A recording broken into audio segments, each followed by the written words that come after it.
కాలు నేను అబ్రప్ట్గా ముగించేస్తున్నానండి. ఎందుకంటే 1 అవర్ చదివినా ఇంకా 1 అవర్ ఉండేట్టుంది. అందుకని సింపుల్గా ఎండింగ్ ఏమవుతుందో డైరెక్ట్గా చెప్పేస్తున్నాను. ఓకేనా? కథలోకి వెళ్ళిపోదాం. అరవింద్ శరత్ల కాపురం అన్యోన్యంగా సాగిపోతోంది. అరవింద్ అమ్మగారు కూతురు కాపురం గురించి భయపడటం మానేసింది. రోజుకోసారి కీచులాడుకుంటారు. అంతలోనే మళ్ళీ ఇద్దరు రాజీ పడిపోతారు. వాళ్ళు కీచులాడుకోవటం చూసినప్పుడు వీళ్ళు మళ్ళీ ఎప్పుడు రాజీ పడతారో అనిపిస్తుంది. గంటైనా గడవక ముందే ఎవరి పొరపాటు వాళ్ళు తెలుసుకుంటారు.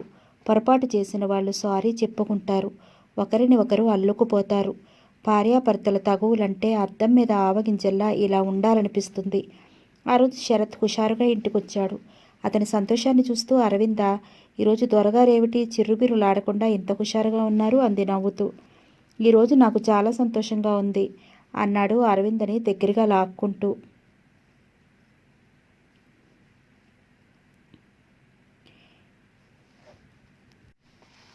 ఎందుకో అరవిందా, ఇన్ని రోజుల నుంచి జ్యోతి పెళ్ళి నాకు పెద్ద సమస్యగా అనిపించేది. నీతో అనకపోయినా మనసులో భయపడుతూ ఉండేవాణ్ణి. మనం కట్నాలు ఇచ్చి పెళ్లి చేయలేం. కట్నాలు ఇవ్వకపోతే జ్యోతికి పెళ్లి కాదు ఎలాగా అని ఆలోచిస్తూ ఉండేవాడిని. ఈరోజు అనుకోకుండా నా సమస్యకు పరిష్కారం దొరికింది. మురళి అని నా చిన్ననాటి స్నేహితుడు ఈ ఊరు ట్రాన్స్ఫర్ అయిందట. అనుకోకుండా బజార్లో కనిపించాడు. గవర్నమెంట్ ఆఫీసులో ఉద్యోగం, నెలకి 2000 రూపాయల జీతం. తల్లి తప్ప ఎవరూ లేరు. వాళ్ళమ్మగారు పెళ్లి చేసుకోమని పోరు పెడుతుందట. మంచి సంబంధం ఉంటే చూడమని నాతో చెప్పాడు. అవకాశం వచ్చింది కదా అని నేను మన జ్యోతి విషయం చెప్పాను. అందంగా ఉంటుంది, చదువుకుంది, కట్నం మాత్రం 10,000 రూపాయలకి మించి ఇవ్వలేనని చెప్పాను. పిల్ల నచ్చితే తనకు పైసా కట్నం అక్కర్లేదన్నాడు. వాళ్ళ అమ్మగారిని తీసుకుని రేపు సాయంత్రం జ్యోతిని చూడటానికి మన ఇంటికి వస్తానన్నాడు అన్నాడు ఆనందాతిశయంతో. పట్టలేని ఆనందంతో అరవిందకు మాటలు పెగల్లేదు. భావావేశంతో శరత్ కుండలికి హత్తుకుపోయింది. ఏమండి, మురళి లాంటి మంచి మనసు, ఆదర్శాలున్న వ్యక్తి జ్యోతికి భర్త కాగలడని కలలో కూడా ఊహించలేదు. మన జ్యోతి చాలా అదృష్టవంతురాలు. శరత్ లాంటి భర్తను పొందగలిగినందుకు తన అదృష్టానికి తనే గర్వపడింది అరవింద. అప్పుడే అతను జ్యోతిని పెళ్లి చేసుకున్నట్టుగా సంబరపడిపోతున్నారు. ఇంకా పెళ్లి చూపులు తతంగమైనా కాలేదు. జ్యోతిని చూడగానే ముహూర్తం పెట్టించమంటాడు మురళి అన్నాడు శరత్ సంతోషంగా. నా బాధ్యతల్ని మీ బాధ్యతగా తీసుకున్న మీకు ఎలా కృతజ్ఞతలు చెప్పాలో కూడా నాకు అర్థం కావటం లేదండి. భార్యాభర్తల మధ్య కృతజ్ఞతలు ఏమిటి? నీకెన్నోసార్లు చెప్పాను, నువ్వు వేరు నేను వేరు కాదని. జ్యోతికి పెళ్లి చేసి పంపటంలో నా స్వార్థం కూడా ఉందోయ్. మీలో స్వార్థం కూడా ఉందా అంది నవ్వుతూ. ఎందుకు లేదు? ఏమిటో అది అంది నవ్వుతూ. జ్యోతి మన ఇంట్లో ఉన్నంతకాలం నువ్వు 10 గంటలు దాటితే బెడ్రూమ్లోకి రావు. అప్పటికేమో నాకు నిద్ర ముంచుకొస్తుంది. జ్యోతి అత్తగారింటికి వెళ్ళిపోయిందనుకో, సాయంత్రం 5 గంటల నుంచి ఉదయం 5 గంటల వరకు హాయిగా బెడ్రూమ్లోనే ఉండిపోవచ్చు.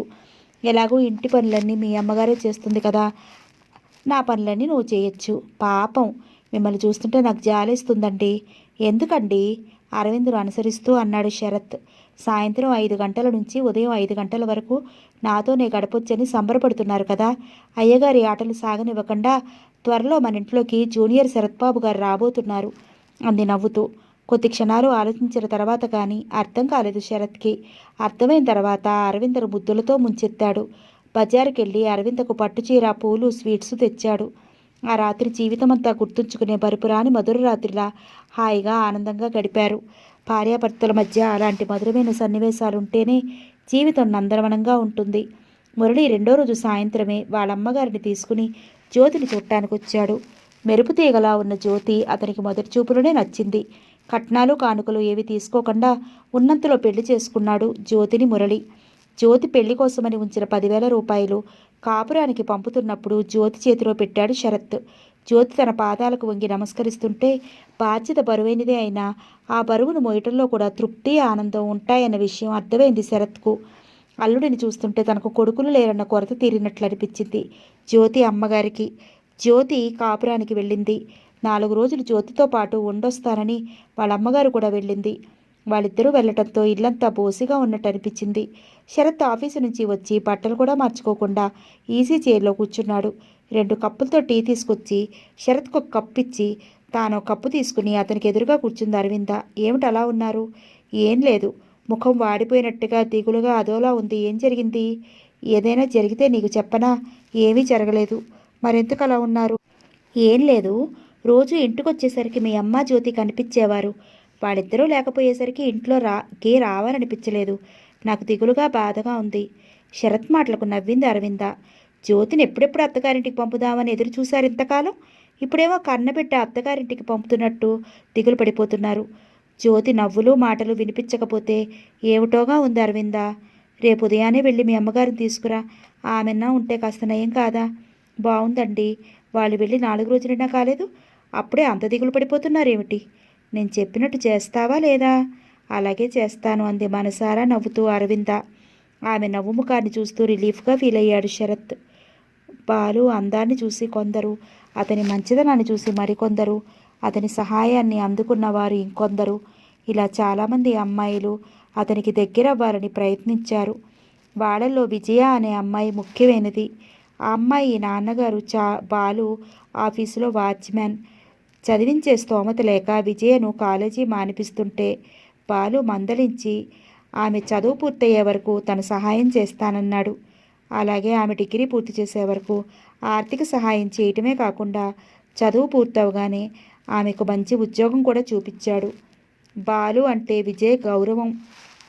విజయ్కు గౌరవం, అభిమానంతో పాటు అంతులేని ప్రేమ కూడా ఉంది. బాలులో ఒక విధమైన ఆకర్షణ ఉంది.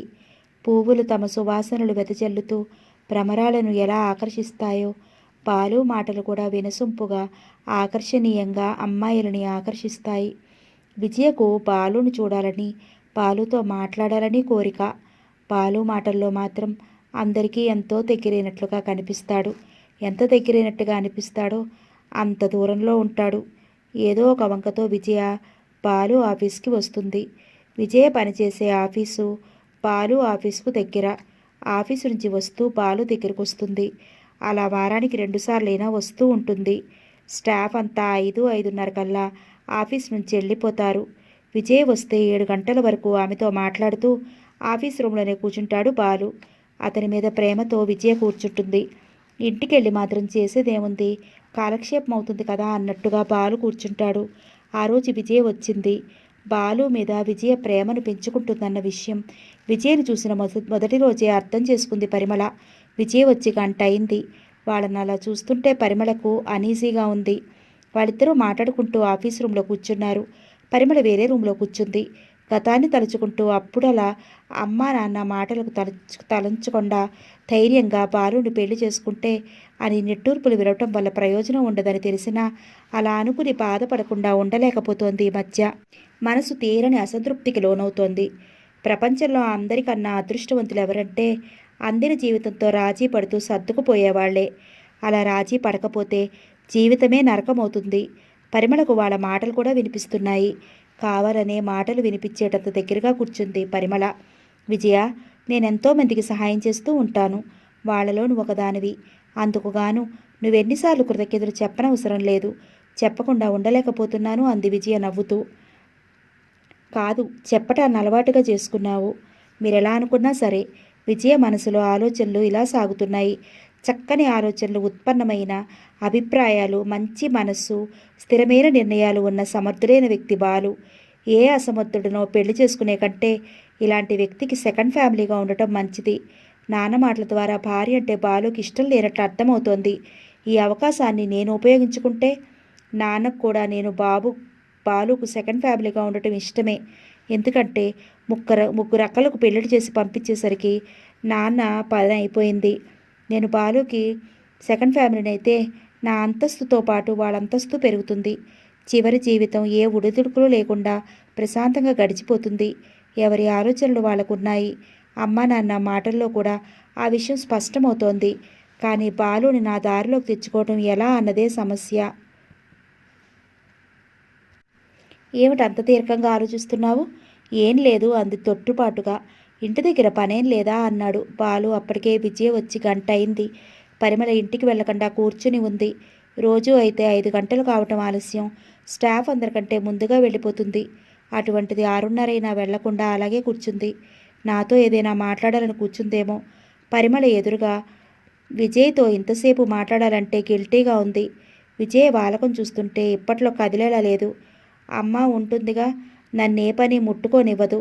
7 కావస్తుంది. మీ అమ్మ కంగారు పడుతుందేమో, వెడతావా? చూడండి, నాతో మాట్లాడటం మీకు ఇష్టం లేకపోతే ఆ విషయం సూటిగా చెప్పండి. నేను కంగారు పడటం లేదు. మీరింటికి వెళ్ళాలని తొందరపడుతున్నట్టుగా ఉంది అంది అతని ముఖంలోకి చూస్తూ విజయ. అలాంటిదేమీ లేదు. రోజు నేను ఇంటికి వెళ్ళేసరికి రాత్రి 10 అవుతుంది. మరెందుకు అలా తొందర పెడుతున్నారు? నా గురించి కాదు, నీ గురించే. నా గురించి మీరు భయపడనక్కర్లేదు. మా ఇల్లు ఇక్కడికి 1/2 కిలోమీటర్ దూరం కూడా లేదు. 5 నిమిషాల్లో వెళతాను. ఇంకేమన్నాలో తోచలేదు బాలుకి. విజయ, ఆఫీస్ అయిన దగ్గర నుంచి బోరుగా ఫీల్ అవ్వకుండా ఉండాలంటే నువ్వు వెంటనే పెళ్లి చేసుకోవాలి. పెళ్లి చేసుకోవాలనే ఉంది, కానీ మీలాంటి మంచి వ్యక్తి దొరకాలిగా. ప్రతి విషయాన్ని నాతో పోల్చుకుని చూడటం నీకు అలవాటయింది. అవునండి, బహుశా ప్రతిక్షణం మిమ్మల్ని గుర్తు చేసుకుంటూ ఉండటం వల్ల కాబోలు ఇలా జరుగుతోంది అంది విజయ్ నవ్వుతూ. కుర్చీలో స్థిమితంగా కూర్చోలేకపోతున్నాడు బాలు. విజయ్తో మాట్లాడుతున్నాడే కానీ బాలు మనసంతా పరిమళ చుట్టూనే పరిభ్రమిస్తోంది. వెళ్ళమంటారా? ఆ మాట్లాడటం ఆలస్యం అన్నాడు బాలు. చూసారా, మీ మనసులోని ఆలోచనలు ఏమిటో ఇప్పుడు అర్థమైంది. నన్నెంత త్వరగా ఇక్కడి నుంచి పంపించాలని ఆలోచిస్తున్నారు కదూ అంది నవ్వుతూ. సమాధానం చెప్పలేదు బాలు. వెళతా వెళతానంటూనే మరో అర్ధగంట సేపు కూర్చుంది విజయ. ముళ్ళ మీద కూర్చున్నట్టుగా కూర్చున్నాడు బాలు. విజయ వెళ్ళలేక వెళ్ళింది. ఆమె వెళ్ళటం ఆలస్యం. పరిమళ ముఖం చూడలేక ఎవరో తరుముతున్నట్లుగా ఆఫీసులోంచి బయటకొచ్చి కారులో కూర్చున్నాడు. నిశ్చేష్టురాలైనట్టుగా అలాగే కూర్చుండిపోయింది పరిమళ. బాలు కారు మలుపు తిరిగి వెళ్ళిపోయింది. ప్రతాప్కు బాలుకు మధ్య బంధం కంటే స్నేహబంధమే ఎక్కువ. తరచుగా ఇద్దరు క్లబ్లోనో అప్పుడప్పుడు బార్లోనో కలుసుకుంటూ ఉంటారు. ఇద్దరూ అలవాటు ప్రకారం బార్లో కూర్చున్నారు. అప్పటికే ఇద్దరూ కలిసి సగం విస్కీ బాటిల్ ఖాళీ చేశారు. ప్రతాప్ ఖాళీ అయిన గాజు గ్లాసుల్ని విస్కీతో నింపుతూ, నువ్వు పరిమళను అపార్థం చేసుకున్నావు బాలు అన్నాడు. లేదు ప్రతాప్, పరిమళ విషయం నాకు బాగా తెలుసు. ఆమె రూపం ఎంత నాజుకుగా ఉంటుందో మనసు అంత కఠినమైనది.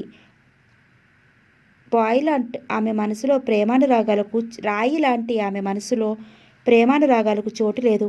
పొరపాటు పడుతున్నావు బాలు అన్నాడు ప్రతాప్. ఆమెతో నాకు 3 సంవత్సరాలుగా అనుభవం ఉంది. ఒక మనిషిని అర్థం చేసుకోవటానికి సంవత్సరం పరిచయం ఉండనక్కర్లేదు. 3 రోజుల పరిచయం చాలు. ప్రతాప్, పరిమళల గురించి నీకేం తెలుసని మాట్లాడుతున్నావు అన్నాడు బాలు తెచ్చిపెట్టుకున్న కోపంతో. నీకంటే పరిమళ గురించి నాకు ఎక్కువగా తెలుసు. పరిమళ శాంతి ప్రాణ స్నేహితురాలన్న విషయం నువ్వు మర్చిపోతున్నావు.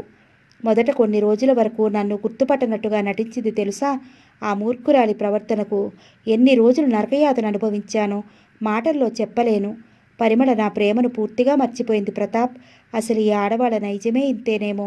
నన్ను నా ప్రేమను మర్చిపోయి జయరామ్ను పెళ్లి చేసుకుంది. ఒక బిడ్డకు తల్లి కూడా అయింది. నేను మాత్రం ఆమెను మర్చిపోలేక కొంతకాలం పిచ్చివాణ్ణయ్యాను. బాలు కళ్ళల్లో నీళ్లు తిరిగాయి. నీ వాదన బావుంది బాబు. జయరామ్ను పెళ్లి చేసుకున్నంత మాత్రాన నీ ప్రేమను మర్చిపోయిందని ఎలా అనుకుంటున్నావు? సూటిగా బాలు ముఖంలోకి చూస్తూ ప్రశ్నించాడు ప్రతాప్. ఆమె ప్రవర్తనను బట్టి. బాలు, పరిమళను నువ్వంతగా గాఢంగా ప్రేమించావా? ఆ విషయం మీకు తెలియదా? అన్నీ తెలిసి గాయపడిన నీ మనస్సుకు విజిత ప్రేమ ఔషధమవుతుంది. విజిత అనురాగంతో లాలనలో పూర్తిగా పరిమళం నువ్వు మర్చిపోగలుగుతున్నావంటూ నాకు పెళ్లి చేసుకునే ఉద్దేశం లేదని మొత్తుకుంటున్నా వినకుండా నచ్చచెప్పి బలవంతంగా విజితతో నా పెళ్లి జరిపించావు. ఇప్పుడు ఏమైంది? పరిమళ నా మనసును ఒక్కసారి గాయం చేసి వెళ్ళిపోయింది. విజిత మాత్రం ఆ గాయాన్ని రోజు కెలుకుతూ నన్ను చిత్రవద చేస్తోంది బాధగా అన్నాడు బాలు. సారీ బాలు, నీకు పెళ్లి చేస్తే నీ బాధను మర్చిపోయి సంతోషంగా ఉంటావనుకున్నాను, కానీ ఇలా జరుగుతుందనుకోలేదు. నేను చేసిన పనికి బాధపడని రోజంటూ లేదు బాలు. విజిత ఏ విషయంలోనూ నీకు సరితూగదని తెలిసి కూడా నిన్ను ఒప్పించి పెళ్లి చేశాను. అంతస్తు మారగానే విజిత ఇలా మారుతుందని కల్లో కూడా అనుకోలేదు బాలు. విజితలా అతిగా ప్రవర్తించడానికి కారణం కొంతవరకు నువ్వే. నేనా? అవును. డబ్బు విలువ తెలియకుండా ఖర్చు చేస్తున్నప్పుడు అవసరానికి మించి నవ్వకూడదు. గౌరవం లేకుండా మాట్లాడుతున్నప్పుడు ఆ ధోరణిని నువ్వు మొదట్లోనే కట్ చేయాలి. అలా కాకుండా పరువు పోతుందన్న భయంతో నువ్వు నోరు మెదపకుండా ఉంటే ఆమెకు నోరు మూతపడకుండా మాట్లాడటం అలవాటైంది. నీ మనసుకు కష్టం కలిగినప్పుడు అలా మాట్లాడటం తప్పని నువ్వు చెప్పాలి. మాటల ద్వారా వినకపోతే ఒక చెంపదెబ్బతోనైనా దారిలోకి తెచ్చుకోవాలి. అలా చేయకపోవటం నువ్వు చేసిన తప్పు. ఇప్పుడు అలా చేసే అవకాశం కూడా లేకపోయింది. నువ్వు పడుతున్న బాధ కంటే 1000 రెట్లు ఎక్కువ బాధపడుతున్నాను నేను. ఇలాంటి రాక్షసుని నీకు అంటగట్టినందుకు పెళ్ళవక ముందు వరకు మా పరిస్థితులకు తగినట్టుగానే ఉంది. నీ ఇంటికి వచ్చిన తర్వాతనే ఇలా తయారయ్యింది.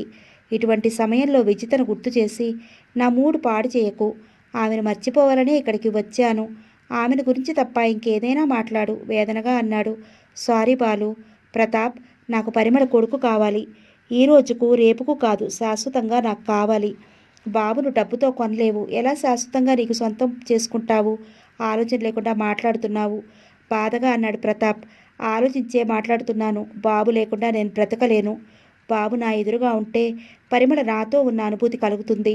నాలో రేగే అనుభూతులు, భావాలు నువ్వైనా అర్థం చేసుకో ప్రతాప్. పరిమళ ఇస్తే తప్ప బాబు నీకు తగ్గే అవకాశం లేదు. ఉన్న ఒక్క బాబును నీకు ఇవ్వటానికి అంగీకరిస్తుందో లేదోనని అనుమానంగా ఉంది. బాబును తనతో ఉంచుకుని బాబు కోసం పరిమళ ఏం చేయగలదు?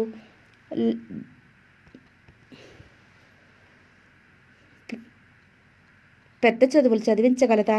బాబుకు మేడా, కారు, బ్యాంక్ బ్యాలెన్స్ సమకూర్చగలదా? బాబు కోసం పరిమళ ఏం చేయగలదు? వాడి భవిష్యత్తు పాడు చేయటం తప్ప. బాబుని నాకిస్తే వాడికి సమాజంలో అంతస్తు కలిగిస్తాను. వాడిని అమెరికా పంపి చదివిస్తాను. బాబు కోసం ఎంతైనా శ్రమపడతాను. లక్షలు సంపాదిస్తాను ఆవేశంగా అన్నాడు బాలు. నువ్వు చెప్పినవేవి మనసుల్ని మమతల్ని కొనలేవు వేదనగా అన్నాడు ప్రతాప్.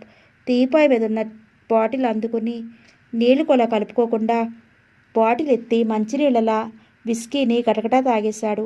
బాలుని చూస్తుంటే గుండెను పిడినట్టు అనిపించింది ప్రతాప్కు. ఒక పురుషుడు ఉన్నత శిఖరాలను అందుకోవటం ఒక స్త్రీ ఎలా కారణమవుతుందో ఆ పురుషుడు పతనం కావటానికైనా స్త్రీయే కారణమవుతుంది. ఎలా ఉండే బాలు ఎలా అయ్యాడు? మందు ప్రభావం ఎక్కువై మాట్లాడలేకపోతున్నాడు బాలు. అతన్ని ఇంటికి చేర్చి తనింటికి వెళ్ళిపోయాడు ప్రతాప్. తూలుతూ హాల్లోకి వచ్చాడు బాలు.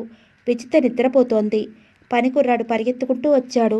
సోఫాలో కూర్చున్న బాలు బూట్లు సాక్సు తీసి పక్కన పెట్టాడు. తర్వాత ఏం చేయాలో అర్థం కాక అలాగే నిలబడ్డాడు. వాడిని వెళ్ళి పడుకోమని చెప్పి సోఫాలో వెనక్కి వాలి పడుకున్నాడు.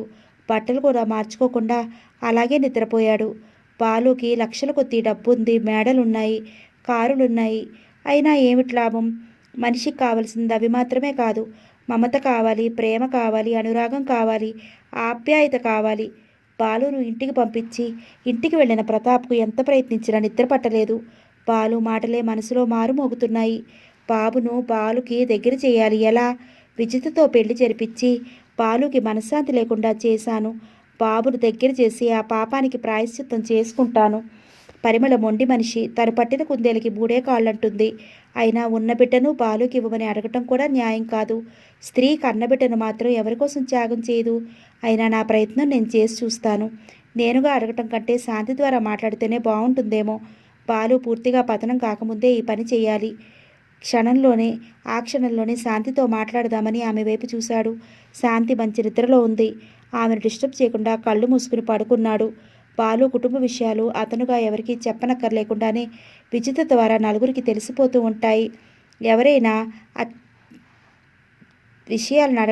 అతని విషయాలు అడగటం మొదలు మొత్తం ఏకరువు పెడుతుంది.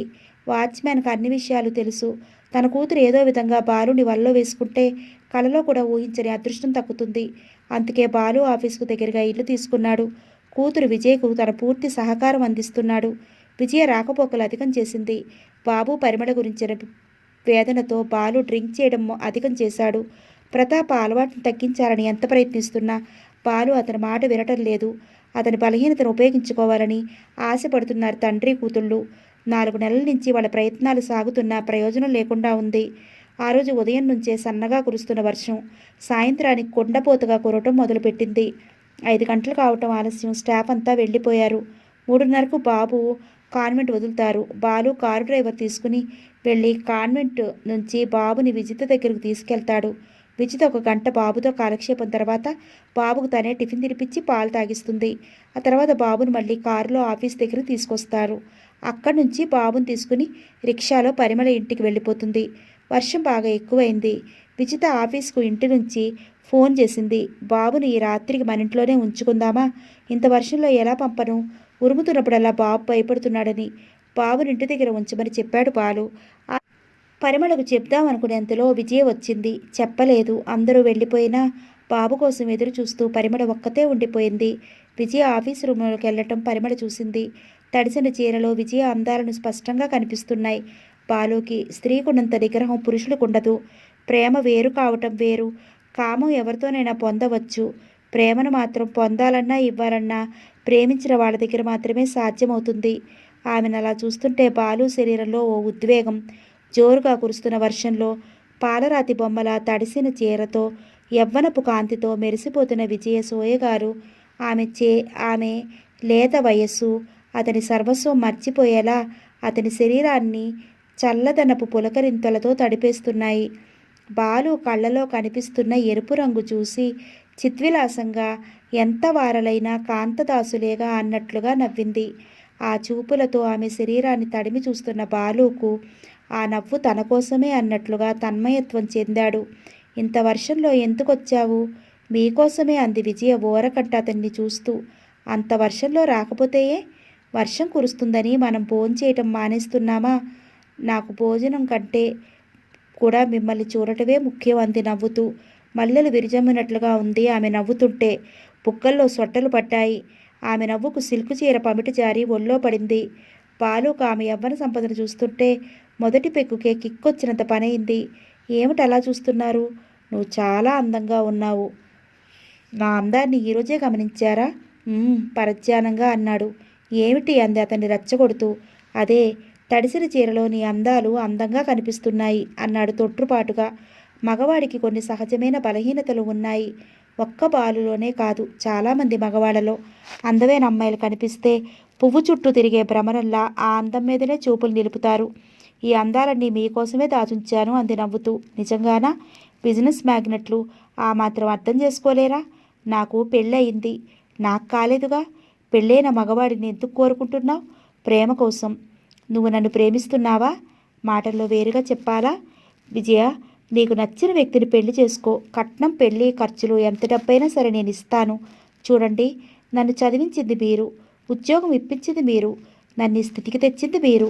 మీరు పెంచుకున్న పువ్వుల చెట్టు విరగపూసి పరిమళాలు వెదజల్లుతుంటే ఆ పరిమళాన్ని మీరు ఆస్వాదించాలి, ఆనందించాలి, కానీ ఇతరులకు ఇవ్వకూడదు. పొరపాటు విజయ. వెలిగించిన దీపపు కాంతులు వెదజల్లుతుంటే చూసి సంతోషించాలనుకున్నాను కానీ స్వంతం చేసుకోవాలనుకోలేదు. మీరు అనుకోకపోవచ్చు, నేను అనుకుంటున్నాను. నన్ను నేనుగా మీకు అర్పించుకోవాలని. నువ్వు అర్పించుకోవాలన్నా నేను ఎందుకు అంగీకరించాలి? నేను అందుకు అంగీకరించాలిగా. ఎందుకు అంగీకరించరు? నూరేళ్ల నీ అందమైన జీవితాన్ని నా స్వార్థం కోసం పాడు చేయలేను. పాడు చేయటం కాదు, బాగు చేస్తున్నారు. విజయ, నాకు భార్య ఉంది. నిన్ను అందుకునే అర్హత కానీ కోరిక కానీ నాకు లేవు. పెళ్లి చేసుకో. అవసరమైన డబ్బు నేను ఇస్తాను. ఇప్పటివరకు మీ డబ్బునే ఉపయోగించుకున్నాను. నాకు డబ్బు అవసరం లేదు. మీరు కావాలి, మీ ప్రేమ కావాలి.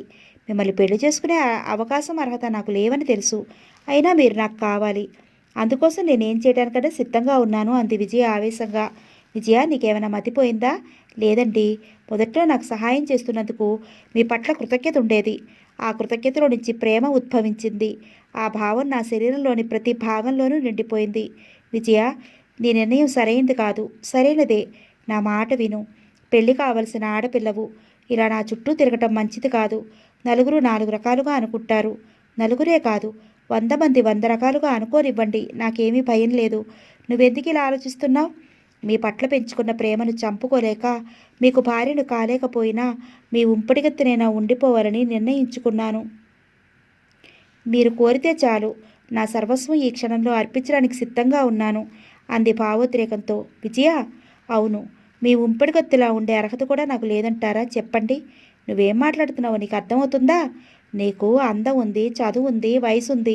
నాలాంటి వాడికి ఉంపటిగొత్తుగా ఉండాల్సిన కర్మ ఏం పట్టింది? నేను కర్మ అనుకోవటం లేదు, అదృష్టం అనుకుంటున్నాను. నీ పిచ్చి నీకు ఆనందంగా ఉంది. ఇలాంటి తెలివి తక్కువ ఆలోచనలు మానేసి పెళ్లి చేసుకో. విజయ బాలును చూస్తూ సర్వస్వం మర్చిపోయింది. ఒక్క ఉదుటిన కుర్చీలో నుంచి లేచి అతడి ఒడిలో వాలిపోయింది. అతడి భుజాల చుట్టూ తన 2 చేతుల్ని పూలదండలా పెనవేసింది. అతని ముఖం మీద ముద్దుల వర్షం కురిపించింది. ఆమె మెత్తని చేతి లేత స్పర్శకు బాలు నరాలు జివ్వుమంటున్నాయి. ఆమెను దూరంగా గెంటేయాలనుకుంటూ కూడా ఆ పని చేయలేకపోతున్నాడు. విజయ తన ముఖాన్ని అతని పెదవులకు దగ్గరగా చేర్చింది. అప్రయత్నంగా అతని పెదవులు ఆమె పెదవుల్ని అందుకున్నాయి. అతని చేతులు ఆమె గుండెలను కదుముకున్నాయి. ఆఫీస్ రూమ్ తలుపులు పెద్ద శబ్దంతో తెరుచుకున్నాయి. ఉలికిపాటుగా గుమ్మం వైపు చూశాడు బాలు. విజయ మాటల్లో పడి పరిమళ ఆఫీసులో ఉందన్న విషయమే మర్చిపోయాడు. నిప్పులు కురిసే కళ్ళతో తన వైపు చూస్తున్న పరిమళ చూపుల్లో చూపులు కలపలేక చూపులు మరల్చుకున్నాడు. అంతలోనే అతనిలో పరిమళ పట్ల కసి ద్వేషం కలిగాయి. ఎందుకొచ్చావు అన్నాడు కటువుగా పరిమళం చూస్తూ. అవాక్కైపోయింది పరిమళ. అతను అలాంటి ప్రశ్న అడుగుతాడని అడగగలడని పరిమళ కల్లో కూడా ఊహించలేదు. అతని ఒడిలో విజయ ఆమెకెదురుగా అలా అనటంతో చాలా అవమానం అనిపించింది పరిమళకు. వెంటనే ఏం మాట్లాడాలో తోచలేదు. తనను తాను నిగ్రహించుకుని బాబు కావాలి అంది. వర్షంగా ఉందని బాబుని పంపనని ఫోన్ చేసింది విజిత. ఆ విషయం ఇంతవరకు నాతో ఎందుకు చెప్పలేదు? నీ విషయం మర్చిపోయాను. బాబు కావాలని ఆమె మనస్సు గాయపడే విధంగా మాట్లాడాడు. బాలు కావాలని ఆమె మనసు గాయపడేలా మాట్లాడాడు. అవును, మీరున్న స్థితిలో మీకు ఏ విషయం గుర్తుంటుందన్న విషయం నేనే మర్చిపోయాను. ఫోన్ చేసి బాబుని తీసుకుని రమ్మని చెప్పండి. నాకు నా బాబు కావాలి. అతని బాధ పెట్టాలని ధోరణిలో మరీ మొండిగా అంది. చెప్పానుగా విజిత పంపనన్నదని. ఆమెవరు? మీరెవరు నా బాబుని తీసుకెళ్ళటానికి? మీ శృంగారాన్ని ఆపి ముందు ఇంటికి ఫోన్ చేయండి అంది కోపంగా. బాలు నిశితంగా పరిమళ ముఖంలోకి చూశాడు. ఆమె ముఖం ఎర్రగా కత్తిపోయింది. కళ్ళు అగ్నిగోళాల్లా ఉన్నాయి. ఆమె శరీరం అంతా సన్నగా కంపించిపోతోంది. విజయ బాలు ఒడిలో నుంచి లేచింది. చూడమ్మా, బాలుగారికి పెళ్ళయింది, భార్య కూడా ఉంది. నువ్వు ఈయన గారికి పెళ్లి కాలేదనుకున్నావేమో అంది వ్యంగ్యంగా. బాలుగారి గురించి మీరు ప్రత్యేకంగా నాకు చెప్పనవసరం లేదు. ఆయన గురించిన వివరాలన్నీ నీకంటే నాకు ఎక్కువగా తెలుసు. తెలిసే ఈ స్థితికి దిగజారేవా? బాలు గారి లాంటి వ్యక్తికి భార్యను కాలేకపోయినా ఆయనకు ఉంపుడు కత్తినైనా ఉంటే చాలనుకుంటున్నాను. ఆయన కన్నా డబ్బును చూసా కాదు, మనిషిని చూసి. ఏం చూసావు ఆయనలో? బాలు లాంటి సమర్థుడైన మగవాడికి ఉంపుడు కత్తినైనా అదృష్టమే అనుకుంటున్నాను. కాదు, నీ మాయ మాటలతో ఆయన్ని మోసం చేస్తున్నావు. పెళ్ళైన వాడని తెలిసి కూడా ఇంతకు దిగజారావంటే అది ఆయన మీద ఉన్న ప్రేమతో కాదు, ఆయన డబ్బు మీద ఉన్న వ్యామోహంతో. ఆయన నువ్వు ఊహించుకున్నంత అమాయకుడు కాదు. చివరికి మోసపోయేది నువ్వే. నీ సలహాకు నాకు థ్యాంక్స్. ఆయనతో ఒక్కరోజు ఆనందాన్ని పొందిన నా జీవితం ధన్యం అనుకుంటున్నాను. మాటలతో ఆయన బాగానే మోసం చేస్తున్నావు. You shut up. ఇంతవరకు నీ వాగుడంతా భరిస్తూ ఊరుకున్నాను. నాకు నీతులు చెప్పడానికి నువ్వెవరవు? అర్థమైంది.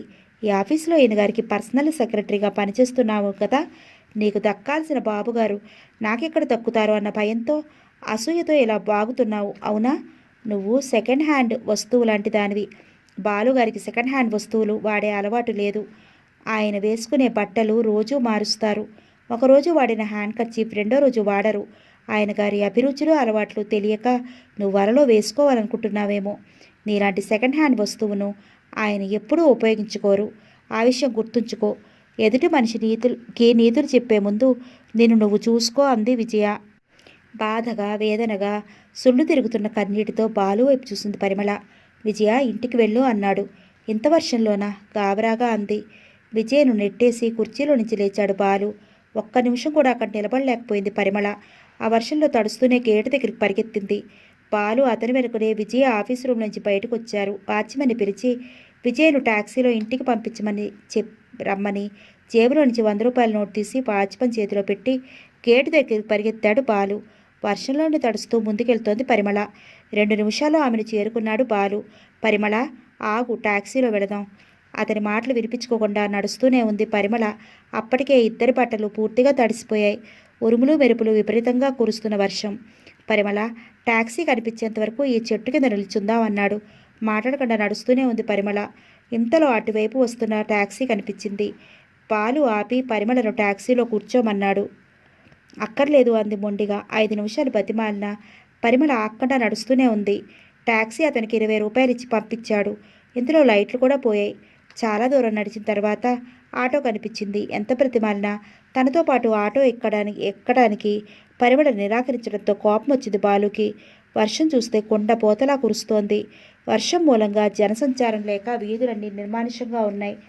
అటువైపు ఎక్కువగా ఆటోలు టాక్సీలు కూడా లేవు. అటువంటి సమయంలో వర్షంలో తడుస్తూ ఒంటరిగా వెళ్లే పరిమళ క్షేమంగా ఇంటికి చేరుతుందా? ఆ ఆలోచనకే నిలువెల్లా వణికిపోయాడు బాలు. పరిమళను బ్రతిమాలి లాభం లేదనుకుని విసురుగా ఆమె చేయి పట్టుకులాగి ఆటోలోకి నెట్టాడు. ఆ విసురుకి సీటు మీద పడింది పరిమళ. వెంటనే తను కూడా ఆమె పక్కన కూర్చున్నాడు. ఆటో కదిలింది. పరిమళ వాళ్ళింటి దగ్గర ఆటో ఆగగానే బాలు దిగి ఆటో అతనికి డబ్బిచ్చాడు. ఆటో వెళ్ళిపోయింది. పరిమళ కంటే తానే ముందుగా లోపలికి వచ్చాడు బాలు. గౌరీ టవల్ తెచ్చిచ్చింది. బాలు తల తుడుచుకున్నాడు. ప్యాంటు షర్టు నీళ్లు కారిపోతున్నాయి. పరిమళ తడిబట్టలు మార్చుకుని ఇస్త్రీ చీర కట్టుకుని తలకు టువల్ చుట్టుకుంది. బాలు మార్చుకోవడానికి బట్టలు లేవు. పరిమళ బీరువాల నుంచి తన తెల్ల చీర కట్టుకోమంది బాలును. ఏమిటి చీర కట్టుకోనా? అంత కోపంలోనూ బాలు అన్న మాటకి నవ్వొచ్చింది పరిమళకు. లుంగీలా చుట్టుకోండి, ఈలోగా గౌరి మీ బట్టలు పిండేస్తుంది. ఈ వర్షంలో పిండినా ఆరవు. తడి బట్టల్లో ఎక్కువసేపు ఉంటే జలుబు చేస్తుంది. ఏం ప్రమాదం జరగదు నిర్లక్ష్యంగా అన్నాడు. మీకు వర్షం పడదు, అలాంటిది వర్షపు నీటిలో తడిస్తే తలనొప్పి కూడా వస్తుంది. మార్చుకోండి. ఈ చీర చుట్టుకుని ఇంటికి ఎలా వెళ్ళను? పరిమళకు ఆ మాట ములులా గుచ్చుకుంది. అవును మరి, ఈ చీర చుట్టుకుని ఇంటికి ఎలా వెళ్ళగలరు? వెళితే ఈ వర్షంలో ఎక్కడికి వెళ్ళారు? ఎందుకెళ్ళారు? ఈ చీర ఎవరిది అంటూ అనుమాన ప్రశ్నలతో వేధించదు. బాలు మాత్రం ఏమని సమాధానం చెప్పగలడు? బాలుడు గురించి ఆలోచిస్తారే తప్ప బాలు కుటుంబం గురించి గుర్తురాదు నాకు. ముందు ఈ చీర కట్టుకోండి. పిండారిస్తే పై నీళ్ళని తగ్గుతాయి. తడి బట్టల్లో అలాగే కూర్చుంటే జ్వరం వస్తుంది. వస్తే రానివ్వు. ఏమిటా మొండితనం? నాకు జలుబు చేస్తే నీకెందుకు, జ్వరం వస్తే నీకెందుకు? నేనెవరిని, నువ్వెవరివి? తెలివిగానే మాట్లాడుతున్నారు కానీ ముందు బట్టలు మార్చుకోండి. వద్దు, ఇంటికి వెళతాను. ఈ వర్షంలో ఎలా వెళతారు? ఈ వర్షంలో ఆటో వాళ్ళు కూడా బయటికి రారు. నువ్వు ఇంటిదాకా లేంది నేను ఇంటికి వెళ్ళలేనా? నువ్వు ఇంటికి రాగాలేంది నేను ఇంటికి వెళ్ళలేనా? బట్టలు మార్చుకుంటారా లేదా? అతనికి ఎదురుగా చీర పట్టుకుని నిల్చుని కోపంగా అడిగింది. పరిమళ ముఖంలోకి చూస్తూ ఏం మాట్లాడలేకపోయాడు. అదే అతని బలహీనత. అతను ప్రేమకు లొంగిపోతాడు. పరిమళ చేతిలోని చీర అందుకుని లుంగీలా చుట్టుకున్నాడు. ప్యాంటు షర్టు నీళ్లు పిండి వరండాలో ఉన్న తీగ మీద వేశాడు. డ్రాయరు బనీను ఒంటి మీదే ఉన్నాయి. 2 కప్పులతో కాఫీ తెచ్చి వాళ్ళిద్దరికీ ఇచ్చింది గౌరీ. పరిమళ బాలు వరండాలోనే కూర్చున్నారు. అమ్మగారు, బాబుని తీసుకురాలేదే అంది గౌరీ. ఆయన్నే అడుగంది పరిమళ. వర్షంలో ఎందుకని విజిత పంపలేదన్నాడు బాలు. ఖాళీ కప్పులు తీసుకుని లోపలికి వెళ్ళింది గౌరీ. 5 నిమిషాలు ఇరువురి మధ్య నిశ్శబ్దం రాజ్యమేలింది. వర్షం తగ్గేలా లేదన్నాడు బాలు నిశ్శబ్దాన్ని ఛేదిస్తూ. ఇంకా ఎక్కువైంది. ఇంటికి ఎలా వెళ్ళాలి? ఆటో అతన్ని ఉండమనవలసింది. పొరపాటయింది అన్నాడు బాలు. దగ్గరలోనే ఫోన్ ఉందిగా. ఈ టైంలో వర్షం కదా, తలుపులు మూసుకుని పడుకుంటారు. డిస్టర్బ్ చేయడం బాగుండదేమో అంది పరిమళ. రాత్రి కొండపోతానేమోనని నువ్వు భయపడద్దు, ఎలాగైనా వెళ్తాను. రాత్రికి ఉండిపోతానేమోనని నువ్వు భయపడద్దు, ఎలాగైనా వెళ్తాను బాధగా అన్నాడు. నన్ను అర్థం చేసుకోవడంలో మీరెప్పుడూ పొరపాటు పడుతూనే ఉంటారు. మీరు ఉండిపోతారని నేను భయపడటం లేదు. వెళ్ళకపోతే మీ శ్రీమతి భయపడుతుందేమోనని, బాబు ఒంటరిగా ఉండాల్సి వస్తుందేమోనని కంగారు పడుతున్నాను. బాబు నా ప్రాణం. పరిమళ, విజిత చాలా ప్రేమగా చూస్తుంది వాడిని. లేకపోతే నేను బాబుని విజిత దగ్గర ఉంచుతానా? పిడుగులు పడుతున్నా వెళ్ళేవాణ్ణి. విజిత వర్షంలో ఎక్కడికి వెళ్ళారో నేను భయపడదా? భయపడుతుంది. నా కోసం ఎదురు చూస్తూ ఎంత రాత్రైనా నిద్రపోకుండా వరండాలోనే కూర్చుంటుంది. నన్ను చూడకుండా ఒక్కరోజు ఉండలేదు. నేనంటే ఎంత ప్రాణమని. అన్నిటికీ నా మీదనే ఆధార పడుతుంది. విజిత ప్రపంచం వేరే, ప్రపంచం నేనే. విజితకు నా మీద ఎంత నమ్మకమో, విజిత నా భార్య కావటం నా అదృష్టం అన్నాడు బాలు. ఎందుకు బాలు, నువ్వు మోసం చేసుకుంటున్నావు? నీ విజిత మూలంగా నువ్వెంత సుఖపడుతున్నావో నాకు తెలీదా? నువ్వు సుఖంగా ఉన్నానని నేను సుఖంగా ఉన్నావని నువ్వు సుఖంగా ఉన్నావని నేను ఇంతకాలం భ్రమలో గడిపాము. తనలో తను బాధగా అనుకుంది పరిమళ. బాబు మీద విజయతికి ఎందుకు ప్రేముంటుంది? బాబు ముద్దు మాటలకు మురిసిపోతోంది. పసిపిల్లల్ని ఎవరైనా ప్రేమిస్తారు. అందులోనూ విజితకు పిల్లలు లేరు కదా. బాబును చూసిన తర్వాత మాతృ మమకారం అర్థమైందనుకుంటాను. వాడిని ఒళ్ళో నుంచి కిందకు దించదు. బాబుని మనం పెంచుకుందామని రోజూ గొడవ చేస్తోంది. బాబుని హత్తుకుంటూ వాడి గోరుముద్దలు తినిపిస్తూ తను తల్లైనంత సంతోషపడుతోంది. బాబుని చూసుకుంటూ తన సరదాలు సంతోషాలు కూడా మర్చిపోతోంది. మరి విజయ్ ఏం చేయాలనుకుంటున్నారో సూటిగా అతని ముఖంలోకి చూస్తూ అడిగింది. చాలాసేపటి నుంచి ఆ ప్రశ్న అడగటమా మానటమా అన్న సందిగ్ధంలో ఉండిపోయింది. కుతూహలాన్ని ఆపుకోలేక అడిగేసింది. విన్నావుగా, నాకు ఉంపుడు గత్తెగా ఉంటారని తన నోటితో తను అనటం విన్నావుగా అన్నాడు బాలు చిరునవ్వుతో. పరువు మర్యాద వంశగౌరవం ఏమీ లేని ఆడది ఎలాగైనా మాట్లాడుతుంది. గౌరవమైన కుటుంబంలో పుట్టిన ఏ ఆడపిల్ల పెళ్ళయి మగాడి మగాడితో మీ ఉంపుడు గుర్తుగా ఉంటారని చెప్పదు. అంత ఖరీదు అంత కర్మకు పోయి చెప్పిందంటే అది మీ డబ్బు మీద వ్యామోహమే కావచ్చు. ఏదైనా కానివ్వు, ఉండటానికి ఉండమన్నాను నిర్లక్ష్యంగా అన్నాడు. సిగ్గులేదు ఇంత దిగజారిపోయి మాట్లాడటానికి? ఒక్కసారి ప్రేమించాను, ఒకరిని ప్రేమించాను, మరొకరిని పెళ్లి చేసుకున్నాను, ఇంకొకరిని ఉంచుకుంటాను అంటున్నావు. అవును, ఒకరిని ప్రేమించాను, ఆమెనే పెళ్లి చేసుకోవాలని కలలు కన్నాను. కానీ ఆమె నా మనసును గాయం చేసి వేరొకరిని పెళ్లి చేసుకుని వెళ్ళిపోయింది. ఆ గాయాన్ని మాన్పుకోవడానికి, ఆ బాధను మర్చిపోవడానికి పెళ్లి చేసుకున్నాను. మూడో ఆమె స్వార్థం లేకుండా తనను తాను అర్పించుకోవడానికి సిద్ధపడింది.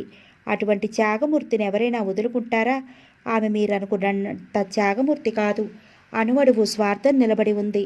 చదువుకునే స్తోమత లేని ఆమెను డిగ్రీ వరకు చదువు చెప్పించారు, ఉద్యోగం ఇప్పించారు. మీ మనసును తెలుసుకున్న ఆమె కోటలోనే పాగా వేయాలనుకుంటుంది. మిమ్మల్ని నిర్లక్ష్యం చేసే వాళ్ళను కావాలనుకోరు. కావాలని వచ్చిన వాళ్ళను పోగొట్టుకోలేరు. ఆ విషయం తెలుసుకున్న ఆమె నీకెందుకు సెకండ్ వైఫ్గా ఉండాలనుకుంటుందో తెలుసా? మీ డబ్బు కోసం మీకంటే గొప్ప వ్యక్తిని పెళ్లి చేసుకోలేదు. మీలాంటి వ్యక్తిని పెళ్లి చేసుకోవాలన్నా కొన్ని అర్హతలు కావాలి.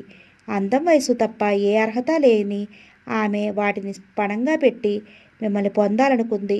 అటువంటి ఆమె త్యాగమూర్త, ప్రేమమూర్త? పరిమళ, విజయ్ మీద నీకెందుకింత అసూయ?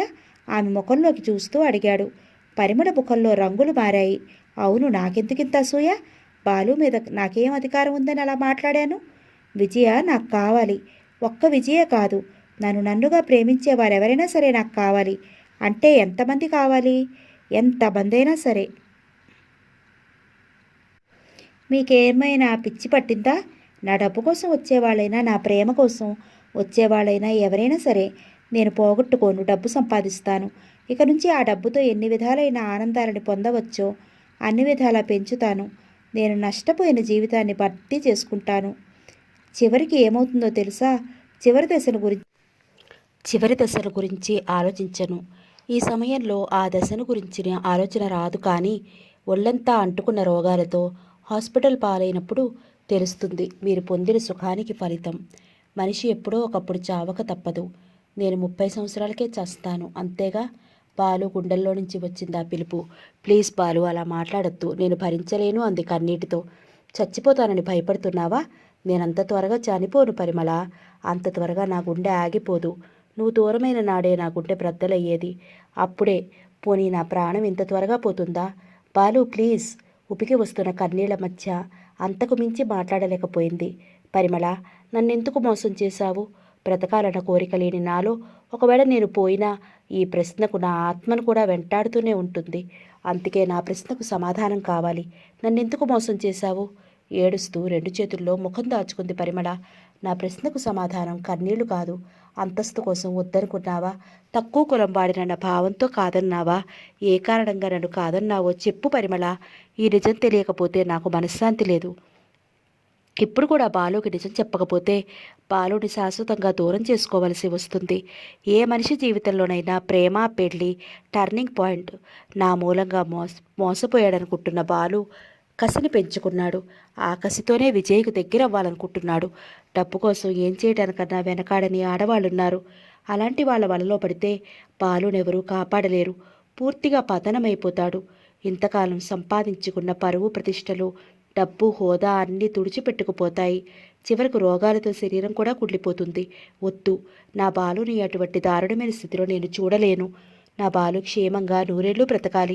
నేనెందుకు నిజాన్ని దాయాలి అనుకున్న పరిమళ బాలుని ప్రేమించిన రోజు నుంచి పెంచిన వాళ్ళ రుణం తీర్చుకోవాలన్న ఉద్దేశంతో, వాళ్ళ బలవంతపు చావుకు తను కారణం కాకూడదన్న భావంతో బాలుని కాదని వాళ్ళ ఇష్ట ప్రకారం జయరాంని పెళ్లి చేసుకోవటం, ఆస్తి కోసమే తనను పెళ్లి చేసుకున్న తను ఆస్తినంతా పోవటంతో కట్నం తేలేదని సాధించటం, డబ్బు కోసం తను ఉద్యోగం చేయటం, అత్తగారు ఆడపడుచు తనను చంపి కట్నం కోసం కొడుక్కు 2వ పెళ్లి చేయాలనుకోవటం, జయరాం కూడా మాటలతో దెబ్బలతో తనని హింసించటం, తను గౌరిని తీసుకుని ఇక్కడికి రావటం, శాంతి ద్వారా బాలుని గురించిన వివరాలన్నీ తెలుసుకోవటం, అతని దగ్గర సెక్రటరీగా చేరటం అన్నీ చెప్పింది. చాలాసేపటి వరకు ఆమె కథ విన్న తర్వాత మాట్లాడలేకపోయాడతడు. పరిమళ, మీ వాళ్ళ బలవంతం మీదనే నన్ను కాదని అతన్ని పెళ్లి చేసుకోబోయావని పోతున్న విషయం చెప్తే ఎంత బాగుండేది. బాధ, వేదన మిళితమైన స్వరంతో అన్నాడు. అలాగే చెబుదామనుకున్నాను. అలా చెబితే నా మీద ప్రేమతో పిచ్చివాడవవుతావని భయపడ్డాను బాలు. అలా కాకుండా నువ్వంటే ఇష్టం లేనట్టు నీ మనసు గాయపడే విధంగా మాట్లాడితే నన్ను మర్చిపోయి వేరే అమ్మాయిని పెళ్లి చేసుకుంటావనుకున్నాను బాలు. అందుకే నీ పట్ల ఉప్పెనలా పొంగుతున్న ప్రేమను గుండెల్లా దాచుకుని అంత కటువుగా మాట్లాడాను బాలు. నన్ను క్షమించు. స్త్రీ ఒక్కసారే ఒక్కరినే ప్రేమిస్తుంది. నా మనసంతా అప్పుడు ఇప్పుడు నువ్వే నిండిపోయి ఉన్నావు బాలు. నీ రూపాన్ని ఎవరికీ కనిపించకుండా గుండెల్లో దాచుకుని తాళి కట్టించుకున్న నేరానికి మనసులో నన్ను నిలుపుకుని పరువు కోసం, ప్రపంచం కోసం మనసు చంపుకుని కొద్ది రోజులు ఆ దుర్మార్గుడితో కాపురం చేశాను బాలు. నా శరీరం మరణం కావచ్చు, కానీ నా మనస్సు మరణం కాలేదు. ఎప్పటికీ నా మనసులో ఉండేది నువ్వే అంది ఏడుస్తూ. బాలు, విజయ నాన్న అదే మన వాచ్మ్యాన్ చాలా దుర్మార్గుడు. డబ్బు కోసం ఎటువంటి నీచివైన పనులైనా చేస్తాడు. మీ మంచితనం ప్రాణం కంటే పరువు ముఖ్యం అనుకునే మీ భావాలు అన్నీ అతడికి తెలుసు. అందుకే కూతురు వయసును అందాన్ని మీకు ఎరగవేయాలని తాపత్రయపడుతున్నాడు. మీరు నా మీద కోపంతో విజిత దగ్గర పొందలేని సుఖాలన్నీ ఇతరుల దగ్గరైనా పొందాలనే తపనతో ఏ క్షణంలోనైనా విజయ్తో శారీరక సంబంధాన్ని పెట్టుకుంటే దాన్ని శాశ్వతం చేయడానికి ప్రయత్నిస్తున్నారు తండ్రి కూతుళ్ళు. ఆ తర్వాత బ్లాక్మెయిల్ చేస్తారు. పరువు కోసం మీరన్నీ మౌనంగా భరించాల్సి వస్తుంది. అంతేకాదు, క్షణికమైన ఆనందం కోసం ఆశపడితే విజితకు విజయ్కు మధ్య మీరు నలిగిపోతారు. పరువు పోతుంది. ప్లీజ్ బాలు, నిన్నంతో ఉన్నతమైన వ్యక్తిగా చూడాలనుకుంటున్నాను, కానీ ఇలా చూడాలనుకోలేదు. మీ పత్రాన్ని చూసి భరించే శక్తి కూడా నాకు లేదు. మీరు విజయ్తో సంబంధం పెట్టుకుంటే నేను ఆత్మహత్య చేసుకుంటాను.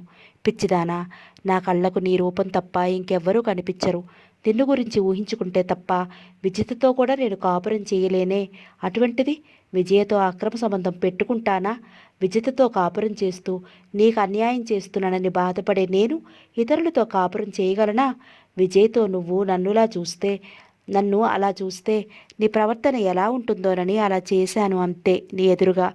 విజయ్తో మాట్లాడటానికే ఎంత వేదన అనుభవించానో నీకు తెలియదు, బాధగా అన్నాడు. ఆ మాటలకు పరిమళ మనసు రాగరంజితమైంది. భావావేశాన్ని, సంతోషాన్ని భరించలేకపోయింది. బాలు, బాలు అంటూ ఆమె పెదవులు అస్పష్టంగా ఆ పేరును పలకరించాయి. పరిమళ, నీ జీవితంలో ఎన్ని మలుపులు! అవును బాలు, ఈ మలుపు దగ్గరైనా నా జీవితం ఆగిపోవాలని కోరుకుంటున్నాను. అవును, అందరి జీవితంలోనే ఆనందాన్ని వెతుక్కోవాలి. జీవితంలో నాకే కోరికలు లేవు బాలు. నీ సమక్షంలో ఇలా గడిచిపోతే చాలు. నా దగ్గరకు సెక్రటరీగా రాకముందే నువ్వు సుఖంగా ఉన్నావేమో, ఇప్పుడు మరింత అప్సెట్ అయ్యావు. వద్దు పరిమళ, నువ్వు బాధగా ఉంటే నేను భరించలేను. నువ్వు ప్రతిక్షణం సంతోషంగా ఉండటమే నాకు కావాలి. ఒకవేళ జయరాం ఇక్కడికి వచ్చినా నీ కోసం, బాబు కోసం అతని స్నేహితుడిగా గౌరవిస్తాను. నా బిజినెస్లో పార్ట్నర్ను చేస్తాను. డబ్బు మీద అంత వ్యామోహం ఉన్న అతనికి అంత డబ్బు ఇస్తే నా పట్ల కృతజ్ఞతాభావం ఉంటుంది. పరిమళ, నేను ఎన్ని రకాల బిజినెస్లైనా చేయగలను. అన్నింట్లోనూ అతని పార్ట్నర్గా తీసుకుంటాను. మీరెంత అమాయకంగా ఆలోచిస్తున్నారో మీకు అర్థం కావటం లేదు. డబ్బు విలువ తెలియని విజితకు, డబ్బు పిచ్చి పట్టుకున్న జయరాంకు తేడా లేదు. డబ్బుతో విజిత మనసును గెలుచుకోవాలని ప్రయత్నించావు. చివరికి మిగిలిన ఫలితం రేపు జయరామైనా అంతే. అతని గురించి ఎప్పుడూ ఆలోచించకు. ప్రమాదకరమైన నల్లత్రాచు నీడలోనైనా ఉండొచ్చు, కానీ అతనితో మాత్రం స్నేహం చెయ్యకూడదు. నేను పుట్టిన దగ్గర నుంచి మేడలోనే ఉన్నాను, కారులోనే తిరిగాను. అవి చేజారిపోయినప్పుడు కూడా నేను వాటి కోసం బాధపడలేదు. మళ్ళీ అవన్నీ నాకు కావాలన్న కోరిక కూడా నాకు లేవు. నా అంతస్తు పెంచాలని జయరాంను అంతస్తు మీద కూర్చోబెడితే కుక్కను సింహాసనం మీద కూర్చోబెట్టినట్టే అవుతుంది. అయాచితమైన అంతస్తు మాయాజలం లాంటిది, నాకు అక్కర్లేదు. పరిమళ మనసు విప్పి మల్లెల పరిమళం వెదజల్లినట్టుగా మాట్లాడుతుంటే బాలుకు ఆ సమయంలో తీరని కోరిక ఏదో గుర్తుకొచ్చింది. ఒక్కసారి పరిమళను గుండెలకి హత్తుకోవాలనిపించింది. అలా చేస్తే పరిమళ ఏమనుకుంటుందో. వర్షం కురుస్తున్న ఈ చీకటి రాత్రిలో పరిమళ నేను ఎంతకాలంగానో ఎదురు చూస్తున్నా ఏకాంత సమయం. ఇంత వర్షంలో ఎవ్వరూ బయటకు రారు. పరిమళ ముఖంలోకి నిశితంగా చూశాను. వర్షంలో తడిసి ఉదయం నుంచి పనితో అలసిపోయిన ముఖం, చెదిరి నుదుటికి అతుక్కుపోయిన ముంగురులు, విశాలమైన కళ్ళు, కురిపిస్తున్న ప్రేమ, బాలుని రెచ్చగొడుతున్నాయి. అతని నరాల్లోని రక్త ప్రసరణ అధికమైంది. అతని కళ్ళల్లో ఎరుపుదనం చోటు చేసుకుంది. పరిమళ అని పిలిచాడు. మత్తుగా అతని గొంతు అతనికే కొత్తగా వినిపించింది. ఏమిటి? తన కోరికను ఆ క్షణంలో ఆమె ముందు వెల్లడించలేకపోయాడు. మాట్లాడరే, ఇంటికి వెడతాను అన్నాడు. ఇప్పుడా? అవును. ఎలా వెడతారు? నడిచి వెడతాను. ఇంత రాత్రప్పుడు వర్షంలో తడుస్తూ నడిచి వెడతారా? వద్దండి ఆరాధనగా అంది. నేను ఇక్కడ ఉండలేను, వెళ్ళిపోవాలి. నా మాట వినండి ప్లీజ్. నీకు తెలియదు పరిమళ, నేను వెళ్ళిపోవాలి. విజిత విషయం అంతా నాకు శాంతి ద్వారా తెలుసు. ఆమె మీ రాక కోసం ఎదురు చూడదు, హాయిగా నిద్రపోతూ ఉంటుంది. అటువంటి ఆమె కోసం మీరింత కష్టపడి వెళ్ళనక్కరలేదు. అకారణంగా కాదు. ఏ కారణంగానూ చెప్పండి. నీకు తెలియదు, నన్ను వెళ్ళనియ్యి. ఈ వర్షంలో వెళ్ళనివ్వను. ఇక్కడుంటే ఏ క్షణంలో ఏం చేస్తానో నాకే తెలియదు. నా మీద నాకే నమ్మకం లేదు. మీకు లేకపోయినా మీ మీద నాకు నమ్మకం ఉంది. పరిమళ, నా మాట విను. మీరే నా మాట వినండి. తడి డ్రాయరు బనీను కూడా తీసేసి ఆ తీగ మీద వేయండి. 10 నిమిషాల్లో భోజనం రెడీ చేస్తాను. అన్నీ రెడీగానే ఉన్నాయమ్మా. బాబుగారు కూడా భోంచేస్తారని అన్నం ఎక్కువ వండానంది గౌరీ. గౌరీ సమయస్ఫూర్తికి మనసులోనే ఆమెను మెచ్చుకుంది పరిమళ. రండి భోంచెత్తురుగానంటూ లేచింది పరిమళ. ఇంకేం మాట్లాడకుండా లేచి వెళ్ళి భోజనానికి కూర్చున్నాడు బాలు. నువ్వు గౌరీ కూడా వడ్డించుకోండి. రోజు ఒంటరిగా భోంచేయటం అలవాటైపోయింది. ఈ పూటైనా మీతో కలిసి భోంచేస్తాను. తను కూడా వడ్డించుకుని గౌరీకి కూడా వడ్డించింది పరిమళ. అన్నం, వంకాయ కూర, కొబ్బరి చట్నీ, ఆమ్లెట్, అంతే. రోజు అయితే డైనింగ్ టేబుల్ మీద 5-6 రకాల కూరలుంటాయి. విచిత అన్ని విషయాల్లోనూ తన అంతస్తును తూచా తప్పకుండా పాటిస్తుంది. తిన్నా తినకపోయినా సరే రోజు అన్ని రకాల వంటలు చేయాల్సిందే. చేసేది వంట మనిషి కదా, చేయిస్తుంది. బాలు భోజనానికి కూర్చున్నప్పుడు ఎదురుగా డిష్లో ఏ వంటకం కనిపిస్తే దాన్ని మాత్రం వడ్డించుకుంటాడు. మిగతా డిష్ల్లో ఏ వంటకాలున్నాయో కూడా చూడడు. పరిమళ కొసరి కొసరి వడ్డిస్తుంటే కూర చట్నీతో రోజు కంటే ఎక్కువగా తృప్తిగా భోంచేశాడు. తన చేత్తో వడ్డించటం, తన చీర చుట్టుకుని తన ఎదురుగా ఉన్న బాలుని చూస్తుంటే ఇక్కడ చచ్చిపోయి మరో లోకంలోకి వెళ్ళి అక్కడ బాలుతో కాపురం పెట్టినట్లుగా మనసు మధురోహంలో తేలిపోతోంది. భోజనమైన తర్వాత పక్క సర్దింది పరిమళ. ఉన్నది ఒక్కటే పెద్ద మంచం. రోజు అయితే బాబు, పరిమళ ఆ మంచం మీద పడుకుంటారు. గౌరీ మంచం పక్కనే చాప పరుచుకుని పడుకుంటుంది. బాలు ఆ మంచం మీద పడుకున్నాడు. తను గౌరీ వరండాలో పడుకుందామనుకుంది. వర్షం మూలంగా వరండా అంతా తడిసిపోయింది. బాలు మంచం దగ్గరే చాప పరుచుకుని పరిమళ పడుకుంది. కాస్త దూరంగా పాత దుప్పటి పరుచుకుని గౌరీ పడుకుంది. బాలు, పరిమళ ఉన్నది గజం దూరంలోనే అయినా ఇరువురి మధ్య కలుసుకోవటానికి వీలు లేకుండా కొన్ని యోజనాల దూరం ఉంది. పరిమళను గుండెల్లో చేర్చుకోవాలన్న తపనతో బాలు అతనికి దగ్గర కాలేని తన దురదృష్టానికి బాధపడుతూ పరిమళ ఇద్దరూ నిద్రకి దూరమయ్యారు. అయినా ఇద్దరూ నిద్ర నటిస్తూ పడుకున్నారు. బయట వర్షం ఉధృతంగా కురుస్తోంది. తుఫాను కావటం మూలంగా ఈదురుగాలులు శరీరాన్ని వణికిస్తున్నాయి. నిమిషాలు లెక్కపెడుతూ పడుకున్నారిద్దరు. బెడ్లైట్ కాంతిలో గదంతా స్పష్టంగా కనిపిస్తోంది. బాలు మంచం మీద నుంచి లేచి కూర్చుని పరిమళ వైపు చూశాడు. తలకిడ కింద దిండు లేదు. చెయ్యి పెట్టుకుని పమిటి చెరుకు భుజాల చుట్టూ కప్పుకుని పడుకుంది. బాలు లేవటం చూసిన పరిమళ అతనేం చేస్తాడోనని ఊపిరి బిగపెట్టి పడుకుంది. బాలు తన మంచం మీద నుంచి దిండు తీసి పరిమళ తలను 2 చేతులతో పట్టి నెమ్మదిగా ఎత్తి తల కింద దిండుని చేర్చాడు. ముంగురులు సవరించి పసిపిల్లను లాలించినట్టుగా ప్రేమగా ఆమె తల నిమిరాడు. దుప్పటి తీసి మెడ వరకు కప్పాడు. చాలాసేపు పరిమళం చూస్తూ కూర్చున్నాడు. అతడి చేతి చిరుస్పర్శకే ఆమె మనసు పులకరించింది. శరీరం తన్మయత్వం చెందింది. ఏనాడు జయరాం దగ్గర అటువంటి అనుభూతి పొందలేదు. మనసు ఇవ్వకపోవటం, అతని మాటలు, అతని వికృతమైన మనస్తత్వం మూలంగా అతడు దగ్గరికి తీసుకున్నప్పుడు పాము తోకతో చుట్టి కాటేయటానికి నోటి దగ్గరికి లాక్కుంటున్నట్టు భయంతో మనసు ముడుచుకుపోయేది. ఒళ్ళు జల్లు మనకపోగా అసహ్యంతో కంపించిపోయేది. ఇప్పుడు బాలు చేతివేళ్ల కొసల స్పర్శకే మనస్సు, శరీరం మధురానుభూతికి లోనయ్యాయి. ప్రేమకు కామానికి ఉన్న తేడా అదే. అతని స్పర్శానుభూతికి పరవశించిన ఆమె స్త్రీత్వం మనసావాచ బాలును కోరుకుంటోంది. ఆమెనలా చూస్తుంటే బాలులోని పుంసత్వం పరిమళతో సంగమానికి ఆరాటపడుతోంది. పరిమళ నాజూకైన తెల్లటి శరీరం బెడ్లైట్ వెలుతురులో లేత గులాబీ షేడ్స్లో వెదజిమ్ముతూ అతి మనోహరంగా మత్తుగా కనిపిస్తుంది. అతనిలోని ఆవేశం హద్దులు దాటుతోంది. అతను పురుషుడు, ఆమె స్త్రీ. ఇరువురు మనసులు ఇచ్చిపుచ్చుకున్నవాళ్ళు.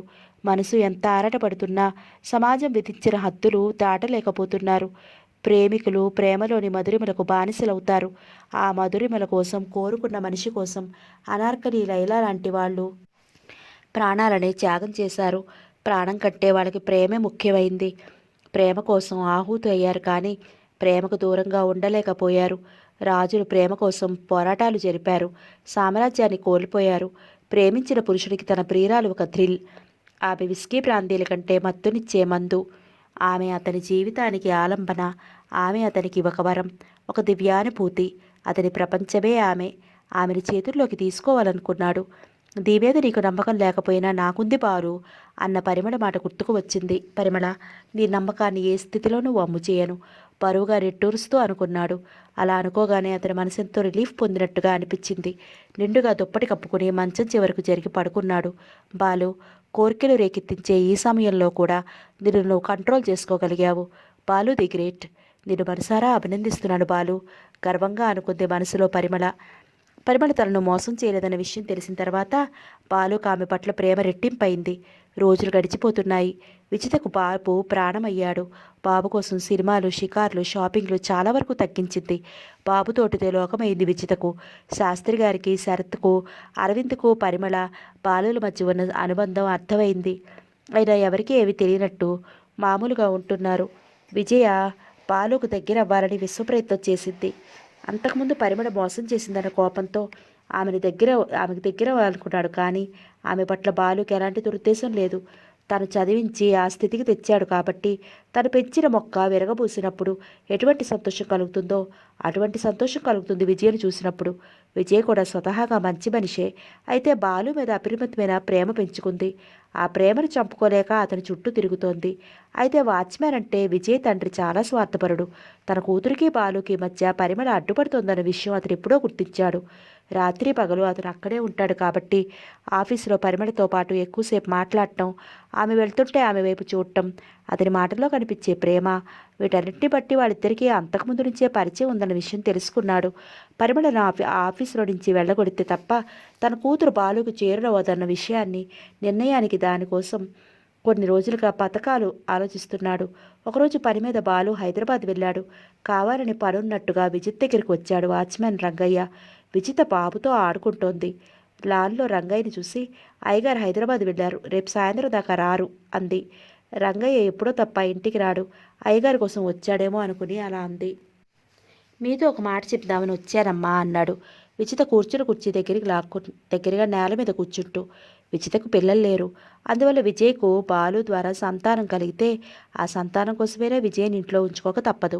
ఆ విధంగా ఆ బంగ్లాలో కూతురికి ప్రవేశం కలుగుతుంది. తర్వాత బాలుకున్న ఆస్తిపాస్తులన్నిటికీ విజయ్ సంతానమే వారసులవుతారు. ఇటువంటి దురాలోచనలు ఎన్నో ఉన్నాయి రంగయ్య మనసులో. విజయ్కు మాత్రం బావులుని తన వాడిగా చేసుకోవాలన్న కోరిక తప్ప మరి ఎలాంటి ఆలోచన లేదు. ఏమిటి రంగయ్య అంది విజిత అతను మౌనంగా కూర్చోవడం చూసి. పరాయి బిడ్డ మీద ఎందుకమ్మా అంత మమకారం పెంచుకుంటారు? బాబు నాకు బాగా చేరువయ్యాడు, వీడిని చూడకుండా ఒక్కరోజు కూడా ఉండలేకపోతున్నాను అంది విజిత బాబు తల మీద ముద్దు పెట్టుకుంటూ. అయ్యగారు చాలా తెలివైన వారమ్మా, ముందు చూపుతోనే బాబును మీకు అలవాటు చేశారు. విజిత కనుబొమలు ముడిపడ్డాయి.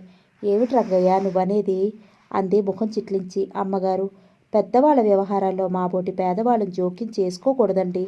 అయినా మిమ్మల్ని చూస్తుంటే జాలేస్తుందమ్మా. కూతురు లాంటి వాళ్ళు, అందుకే అందరిలా నాకేం పట్టనట్టుగా ఉండలేక మీ దగ్గరికి వచ్చాను అన్నాడు నసుగుతూ. రంగయ్య, నువ్వు చెప్పదలుచుకుందేమిటో సూటిగా చెప్పు. నువ్వు మాట్లాడుతున్నది ఎవరి గురించి? అయ్యగారి గురించేనమ్మా. అయ్యగారిని గురించా అంది ఆశ్చర్యంగా. ఇంతవరకు బాలుని గురించి ఇంటి దగ్గర మాట్లాడే సాహసం ఎవరూ చేయలేదు. అవునమ్మా. ఏమిటి? బాబుగారికి ఆయన గారి దగ్గర సెక్రటరీగా పనిచేసే పరిమళ గారికి ఎప్పటి నుంచో సంబంధం ఉందమ్మా. ఆ అక్రమ సంబంధం ఫలితంగానే ఈ బాబు పుట్టాడు. తెలివిగా మన అయ్యగారు సెక్రటరీ పేరుతో ఆమెను ఆఫీసులో చేర్చుకున్నారు.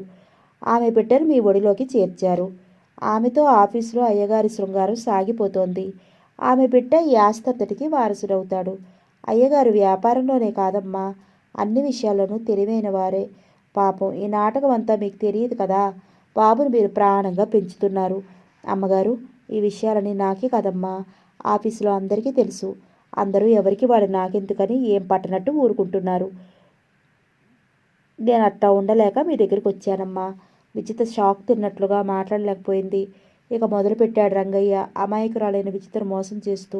బాలు రోజు పరిమళ ఇంటికి వెళ్తున్నాడని, రాత్రిళ్ళు కూడా ఆమె ఇంట్లోనే ఉంటున్నాడని, బిజినెస్ వ్యవహారాలు కూడా పట్టించుకోవడం లేదని, పరిమళ జలగలాగా బాలు దగ్గర నుంచి డబ్బు పిండుతోందని, ఇంకొంతకాలం పరిమళ ఆఫీసులోనే ఉంటే డబ్బుతో పాటు అయ్యగారు కూడా విజితకు దూరం అవుతారని, ఉన్నవి లేనివి కల్పించి గంటసేపు విజిత బ్రెయిన్ వాష్ చేశాడు.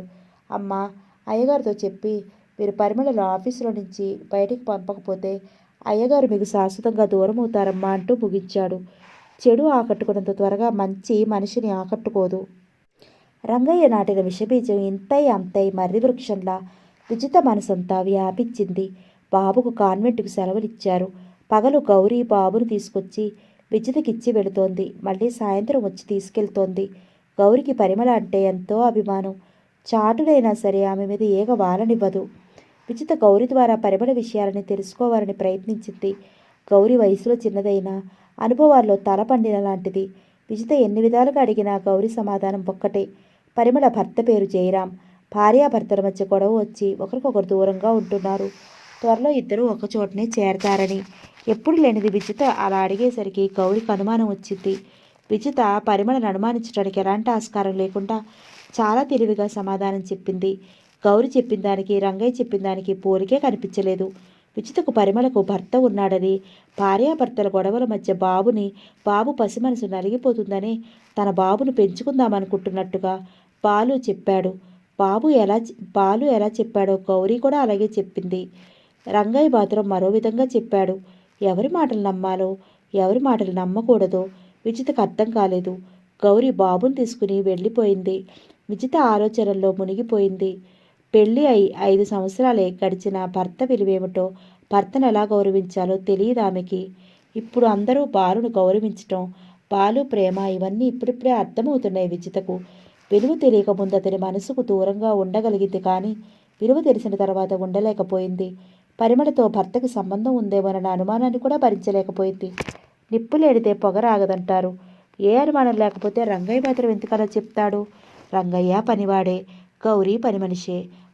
ఒక రకంగా చెప్పాలి. ఒకరు అలా చెప్పారు, ఒకరు ఇలా చెప్పారు.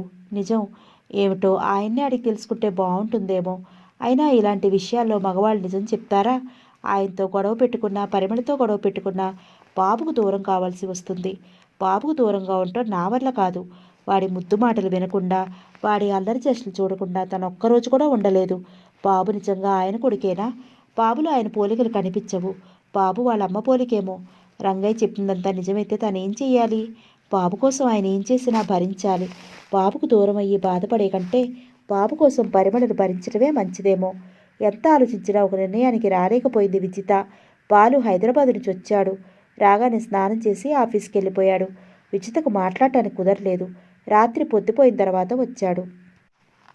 ఆ రోజు గౌరీ బాబుని తీసుకురాలేదు. బాలుతో మాట్లాడే అవకాశం రాకపోవటం, బాబు కనిపించకపోవడంతో విజితకు పిచ్చి పట్టినట్టుగా ఉంది.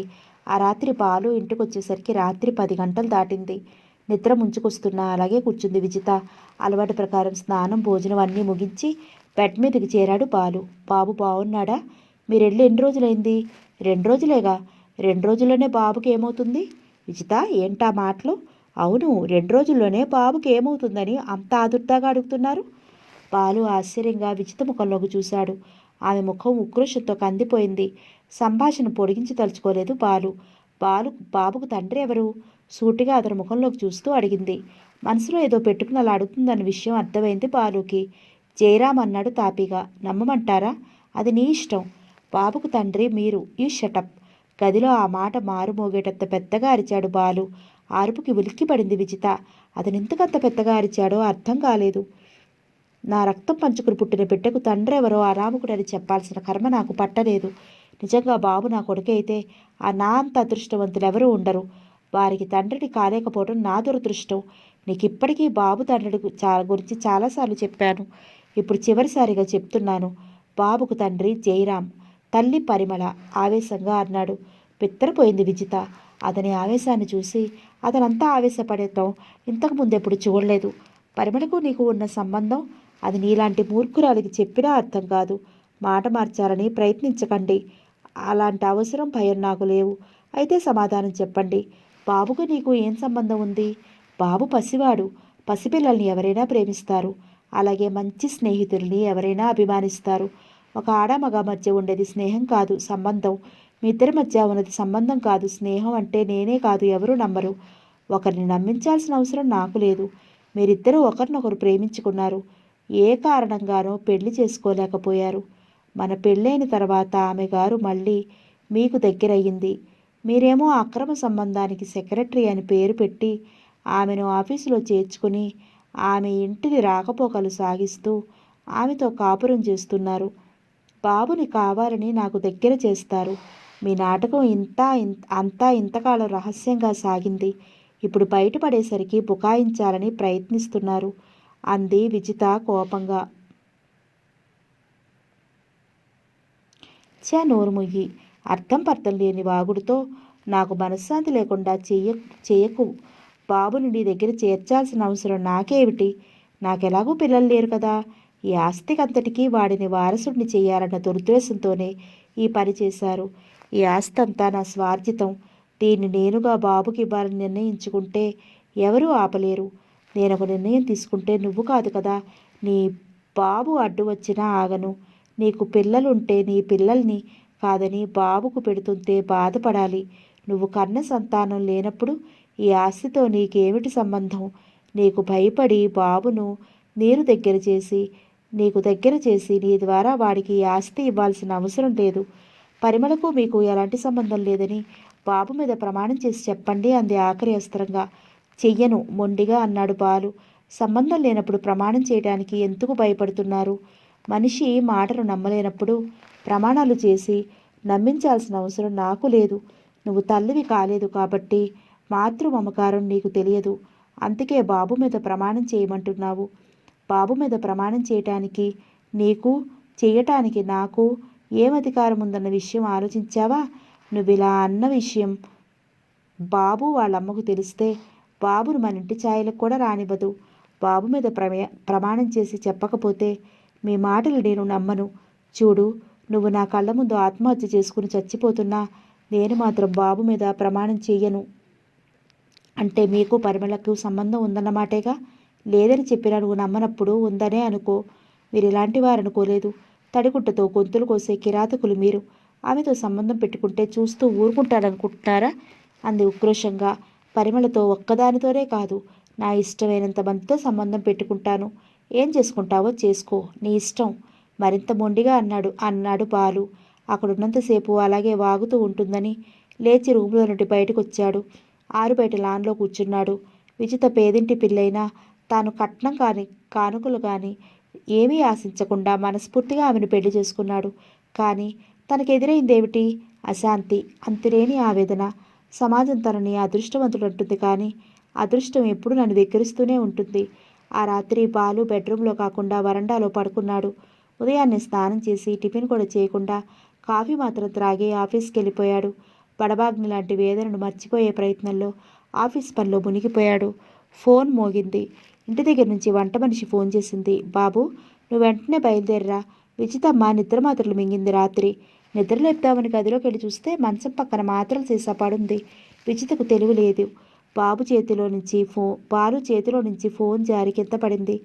క్షణాల మీద ఆ వార్త ఆఫీస్ స్టాఫ్ అందరికీ తెలిసిపోయింది.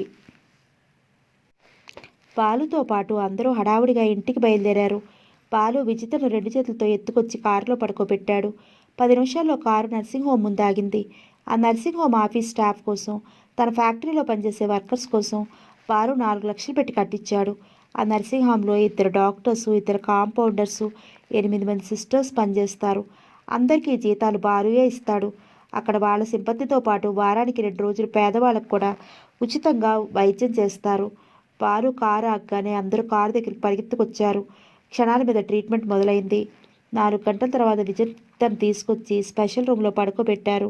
ఉదయం 11 గంటలు దాటింది. స్టాఫ్ను, వర్కర్స్ను అందరినీ బలవంతంగా అక్కడి నుంచి పంపించేశాడు బాలు. పరిమళ మాత్రం బాలు వెళ్ళమన్నా వెళ్లకుండా ఉండిపోయింది. 4 గంటల నుంచి ఏడ్చి ఆమె కళ్ళలో నీళ్లు కూడా ఇంకిపోయాయి. విజిత మంచానికి చెరోవైపు కూర్చున్నారు బాలు, పరిమళ. ఇద్దరి ముఖాలు రక్తపు చుక్కలేనట్టుగా తెల్లగా పారిపోయాయి. పరిమళ పైకి ఏడుస్తోంది. బాలు మోగగా మనసులో రోధిస్తున్నాడు. విజిత అపస్మారక స్థితిలో ఉంది. బాలు విజిత విజిత అని పిలుస్తున్నా ఆమెకి వినిపించడం లేదు. చీకటి పడింది. ఉదయం నుంచి బాలు పరిమళ ఇద్దరూ భోజనం చేయలేదు. శిలాప్రతిమల్లా కదలకుండా అలాగే కూర్చుండిపోయారు.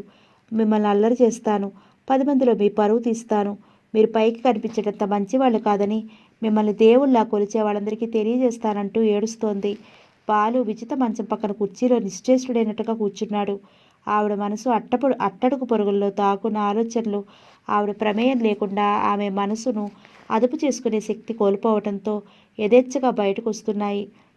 బాలుకి విజిత మనసులోని వికృతమైన కలవరింతలు తను వినకుండా ఉంటే బాగుండుననిపించింది. ఇన్ని రోజులుగా విజిత మనసులో తన పట్ల ఇంత క్రూరత్వం దాగుందని, ఆమె స్వభావం ఇటువంటిదని తెలియదు. కళ్ళ కూడా ఊహించలేని నిజాలిప్పుడు ఆమె నోటి నుంచి బయటపడుతుంటే గుండెను పిండుతున్నట్లు అనిపించింది. నేను చావాలని నిద్రమాత్రలు మింగలేదు, మీ పరువు తీయాలని మింగాను. చావాలనుకుంటే సీసాలోని బిళ్ళలన్నీ మింగేదాన్ని, అందుకే కొద్దిగా మింగాను. ఈ ఆస్తంతా ఎవరికో తగ్గటానికి వీల్లేదు, అంతా నా పుట్టింటి వాళ్ళకు చెందాలి. వీలైనంత డబ్బు దాచి వాళ్ళకి పంపుతూనే ఉన్నాను. ఉన్నదంతా వాళ్ళకే చెందాలి. నా వాళ్ళు కడుపు నిండా మంచి తిండి తినాలి, మంచి బట్టలు కట్టుకోవాలి, నేను తిరిగినట్లుగా కారులో తిరగాలి, మేడలో ఉండాలి. అందుకే మా అమ్మకి ఇప్పటివరకు ₹1,00,000 దాకా ఇచ్చాను. నాకని చేయించుకుని మా అక్కలకి బోల్డని నగలిచ్చాను. ఇంకా ఎన్నో ఇవ్వాలని ఉంది. నేను నిద్ర మాత్రలు మింగుతాను. ఆ విషయం అందరికీ తెలిసిపోతుంది. 10 మంది ఆయన అసహించుకుంటారు, నా మీద సానుభూతి చూపుతారు. నాకు కావలసింది అదే. అందుకే ఈ పని చేస్తున్నాను. ఇక నుంచి ఆత్మహత్య చేసుకుంటారని బెదిరిస్తాను. ఒకసారి ఆత్మహత్య ప్రయత్నం చేశాను కాబట్టి మరోసారి చేసుకుంటారని బెదిరిస్తే భయపడతారు. అలా బెదిరించి ఆస్తంతా మా పుట్టింటికి చేరుస్తాను. నా ఇష్టం వచ్చినట్టు ఖర్చు పెడతాను. విజిత నా భార్య, ఆమె కోసమే కదా నేను సంపాదించేది. నాకెవరున్నారు ఆమె తప్ప? నాకు ఆమె, ఆమెకు నేను అనుకున్నాడు. కానీ విజిత ఆలోచనలు ఇంత వికృతంగా ఉన్నాయి. డబ్బు సంపాదించడానికి భర్తగా నా నుంచి తన సమాజంలో గౌరవ మర్యాదలు పొందటానికి, తన పుట్టింటి వాళ్ళ పేదరికాన్ని తొలగించటానికి తను ఒక సాధనంగా ఉపయోగించుకుంది. అలా చివరి వరకు ఉపయోగించుకోవాలనుకుంటోంది. ఇటువంటి భార్య నాకేనా, ఇంకెవరికైనా ఉంటుందా? ఇదా భార్యాభర్తల అనుబంధం? విజిత మాటలు వింటున్న కొద్దీ చాలా ఆశ్చర్యంగా ఉంది బాలుకి. ఇన్ని సంవత్సరాలుగా ఆమె మనసు రొప్పించకుండా ఎంత ప్రేమగా చూసుకున్నాడు. నిజానికి తను చూపించే ప్రేమకు శత్రువులైనా కరిగిపోతారు, స్నేహితులుగా మారిపోతారు. అందరూ తనను దైవంగా చూస్తారు. తాళి కట్టిన భార్య శత్రువు కంటే ఎక్కువగా బాధ పెట్టాలని చూస్తుంది. అలాంటప్పుడు ఈ మమతాను బంధాలెందుకు? స్వార్థవాడే దోబూచులాట ఈ ప్రేమానురాగాలు? ఎందుకో విజితపై వైపు చూడాలని కూడా అనిపించలేదు బాలుకి. ఆమెను హాస్పిటల్కి తీసుకొచ్చేటప్పుడు అమాయకురాలైన విజితను ఎంత బాధ పెట్టాను. నా ప్రేమలో మరొకరు వాటా పంచుకోవటం భరించలేక ఆత్మాహుతికే ప్రయత్నించింది. మనసులో ఉన్న ప్రేమను వ్యక్తం చేయలేని అమాయకురాలు ఈ ప్రేమమూర్తిని ఇంకెప్పుడు బాధ పెట్టకూడదనుకున్నాడు. ఇప్పుడు విజిత మాటలు విన్న తర్వాత శత్రువుతోనైనా స్నేహం చేయొచ్చు, కానీ ఈ రాక్షసితో మాత్రం కాపురం చేయలేననుకున్నాడు. ఇంట్లో ఉన్న పనివాళ్ళు కూడా స్వార్థం లేకుండా తనను ప్రేమిస్తారు, కానీ అగ్నిసాక్షిగా పెళ్లి చేసుకున్న భార్య ఇంత స్వార్థంతో నటిస్తుంది. ఈ భయంకరమైన నిజం అతని మనసును దిమ్మరిపోయేలా చేస్తోంది. విజిత ప్రేమను చూపిస్తుంది ఎందుకు? తను సంపాదించాలి, అది ఆమె పుట్టింటికి చేరాలి. తను ఖరీదైన జీవితాన్ని అనుభవించాలంటే నేను సంపాదించాలి. ఆమె దృష్టిలో నేను సంపాదించే యంత్రాన్ని. ఆమె మనసు ఎక్కడ గాయపడుతుందోనని ఎంత జాగ్రత్తగా ప్రవర్తించాను. బాలుకి ఎప్పుడూ అనిపించనంత ఒంటరితనం అనిపించింది. చివరకు పరిమళ పెళ్లి రోజు కూడా తనింత బాధపడలేదు. కటిక చీకటి లాంటి శూన్యత. ఏమండి? మృదువుగా లాలనగా వినిపించింది పరిమళ గొంతు. తలెత్తి చూశాడు. ఎదురుగా తడి కళ్ళతో పరిమళ. ఆమె కళ్ళ నిండా అతన్ని అర్థం చేసుకున్న సానుభూతి. పరిమళ, విజిత మాటలు విన్నావుగా? బాధతో బాలు గొంతు పూడుకుపోయింది. పరిమళ తన చేత్తో అతని కళ్ళు తుడిచింది. అతని తలని మిరింది. పరిస్థితుల్ని ధైర్యంగా ఎదుర్కోవాలి. విజిత మనస్సు అంతవరకే ఎదిగింది. మనసు ఎదుగుదలను బట్టే ఆలోచనలు ఉంటాయి. ఈజీగా తీసుకోవాలి అంది అనునయంగా. ఆ అనునయం శరత్కాలపు వెన్నెలలా మనసుకు చల్లదనాన్నిచ్చింది. 10 రోజుల తర్వాత విజితను నర్సింగ్ హోమ్ నుంచి ఇంటికి తీసుకొచ్చారు. ఇప్పుడు ఆమెతో మాట్లాడాలన్నా కంపరంగా ఉంది బాలుకి. తెలిసిన వాళ్ళు, స్నేహితులు ఫోన్లు చేయటం, విజిత ఆరోగ్యాన్ని గురించి తెలుసుకోవటం, ఆమెను జాగ్రత్తగా చూసుకోమని బాలుకి సలహాలివ్వటం, అందరూ విజిత పట్ల సానుభూతి వర్షం కురిపిస్తుంటే ఆ అవమానం భరించలేక ఒక్కోసారి ఆత్మహత్య చేసుకోవాలన్నంత విరక్తి కలిగేది బాలుకు. ఆ సానుభూతి వర్షం తగ్గటానికి 5 నెలలు పట్టింది. జరుగుతున్న రోజులు భార్యాభర్తల మధ్య దూరాన్ని మరింత పెంచాయి. ఈలోగా విజితకు క్యాన్సర్ రావటం, గర్భసంచి తీసేయడంతో విజిత శాశ్వతంగా మాతృత్వానికి దూరమైంది. బాబుని ఎప్పట్లాగే ఇంటికి తీసుకొస్తున్నాడు బాలు. అయితే విజిత కోసం కాదు, అతని కోసం. ఇప్పుడు బాబు పక్కన లేకపోతే బాలు నిద్రపోలేని స్థితికి వచ్చాడు. అందుకే బాబును అతని కోసం తెచ్చుకోవటం, ఎప్పట్లాగే విజిత దగ్గర గడపటం బాబుకు అలవాటైంది. రాను రాను విజిత కూడా బాబుకి బాగా చేరువైంది. ఆమెకు బాబు తండ్రి తన భర్తేనన్న అనుమానం అంతర్లీనంగా ఉండటం మూలంగా బాబుని కన్నబిడ్డ కంటే ఎక్కువగా ప్రేమించగలుగుతోంది. ఇంట్లో భార్య మూలంగా మనశ్శాంతిని కోల్పోయిన బాలు పగలు రాత్రి వ్యాపార రంగంలో కృషి చేయడం మొదలుపెట్టాడు. వచ్చిన లాభాల్లో సగం తనకు, మిగతా సగం తన దగ్గర పనిచేసే వాళ్ళ కోసం కేటాయించటం, తన వంతు లాభాల్లో నుంచి వర్కర్స్ కోసం కొన్ని అదనపు సౌకర్యాలు కల్పించటం, అనాథాశ్రమాలకు, పేద విద్యార్థులకు చదువు కోసం ఖర్చు చేయడంతో బాలుకి అందరిలోనూ మంచి గుర్తింపు వచ్చింది. అతని దగ్గర పనిచేసే వాళ్ళంతా దైవ కార్యం కోసం చేస్తున్నంత భక్తితో చేస్తారు. అతని ఫ్యాక్టరీలో కానీ, అతని ఆఫీసులో కానీ సమ్మెల్ లాంటివి చెయ్యరు. ఏ ఒక్కరూ తమ బాధ్యతను విస్మరించరు. బాలు లయన్స్ క్లబ్కి ఏకగ్రీవంగా ప్రెసిడెంట్గా ఎన్నికయ్యాడు. ఆ క్లబ్ ద్వారా 10 మంది సహకారంతో నేత్ర చికిత్సలు చేయించటం, ప్లాస్టిక్ సర్జరీ లాంటివి చేయించటం, జీవితంలో మోసపోయిన స్త్రీలకు ఉపాధి కలిగించడం లాంటి మంచి పనులెన్నో చేయసాగాడు. సిటీలో అతని పేరు తెలియని వాళ్ళు లేరంటే ఆశ్చర్యపోనవసరం లేదు. అతను పట్టిందల్లా బంగారం అవుతోంది. కొత్తగా మరో ఇండస్ట్రీ పెట్టాడు. అదీ కాక కొన్ని ఎకరాల స్థలాన్ని కొని దానిలోనే అపార్ట్మెంట్స్ కట్టించటం, సులభ వాయిదాల పద్ధతిలో కొనుక్కునే విధంగా వాటిని అమ్మటం కూడా చేయడం మొదలుపెట్టాడు. అతని ప్రగతికి కారణం పరిమళ. అతను ఏ పని చేయాలన్నా పరిమళ ఆలోచన, సహకారం ఉంటాయి. అన్ని పనులు చేస్తున్నది బాలుయే అయినా తెర వెనుక ఉండి చేయిస్తున్నది పరిమళ. విజితకు బాబుతోనే గడిచిపోతోంది. అయినా ఫ్రెండ్స్కి కొరత లేదు. చీరలకు, నగలకు కనీసం నెలకు 10,000 ఖర్చు చేస్తుంది. ఆ రోజు హాస్పిటల్లో ఆమె మనసులోని మాటలన్నీ విన్న తర్వాత విజితకు ఎదురు చెప్పడం మానేశాడు బాలు. ఆమె 5,000 అడిగితే 5, 10,000 అడిగితే 10 ఇవ్వటం అంతవరకే. అంత డబ్బెందుకు కానీ, ఏం కోరినామని కానీ అడగటం మానేశాడు. ఆమె అడిగినప్పుడల్లా డబ్బు ఇవ్వటం వరకే తన బాధ్యత అనుకుంటున్నాడు. అంతకు మించి ఆమె నుంచి అతను ఏమీ ఆశించడు. ప్రముఖ పారిశ్రామికవేత్తగా బాలుకి అవార్డు వచ్చింది. ఆ విషయం బాలుకు తెలియదు. ఆ టైంలో అతను మద్రాసులో ఉన్నాడు. మద్రాసుకి ఫోన్ చేసి ఆ విషయం చెప్పి హైదరాబాద్ వెళ్ళి అవార్డు తీసుకోవాలి, వెంటనే రమ్మని చెప్పింది. అతను వెంటనే బయలుదేరుతున్నానని చెప్పాడు. పరిమళకి ఏం చేయాలో తోచటం లేదు. ఒక్కసారిగా అంత సంతోషాన్ని భరించలేకపోతోంది. ఆ సంతోషంతో తాను ఏం చేస్తున్నానో తనకే తెలియటం లేదు. విజితకి ఫోన్ చేసి బాలుకి అవార్డు వచ్చిన విషయం అప్పటికి 4 సార్లు చెప్పింది. 4వసారి విజిత విసుగ్గా, ఈ విషయం ఇప్పటికి 4 సార్లు చెప్పావు, ఇంకెన్నిసార్లు చెప్తావు? ఆ మాట వినగానే పరిమళ మనసు చివుక్కుమంది. తన భర్తకు అవార్డు వస్తే ఆ విషయాన్ని అతిమామూలు విషయంగా తీసుకుంది విజిత. బాలు వచ్చాడు. అతనితో పాటు విజిత కూడా ప్రయాణమైంది. పరిమళను వదిలి విజితను తనతో తీసుకెళ్లటం ఇష్టం లేక అందరినీ వేరే కారులో రమ్మని తనతో పాటు శాస్త్రి గారిని, శరత్ను తీసుకెళ్లాడు. పరిమళ, విజిత, అరవింద, మరో 2 టైపిస్టులు వేరే కారులో బయలుదేరారు. సాయంత్రం 4 గంటలకి అవార్డు కార్యక్రమం మొదలైంది. వేదిక నైరానందకరంగా ఉంది. ఆ ప్రదేశం అంతా చప్పట్లతో మారిపోగిపోతోంది.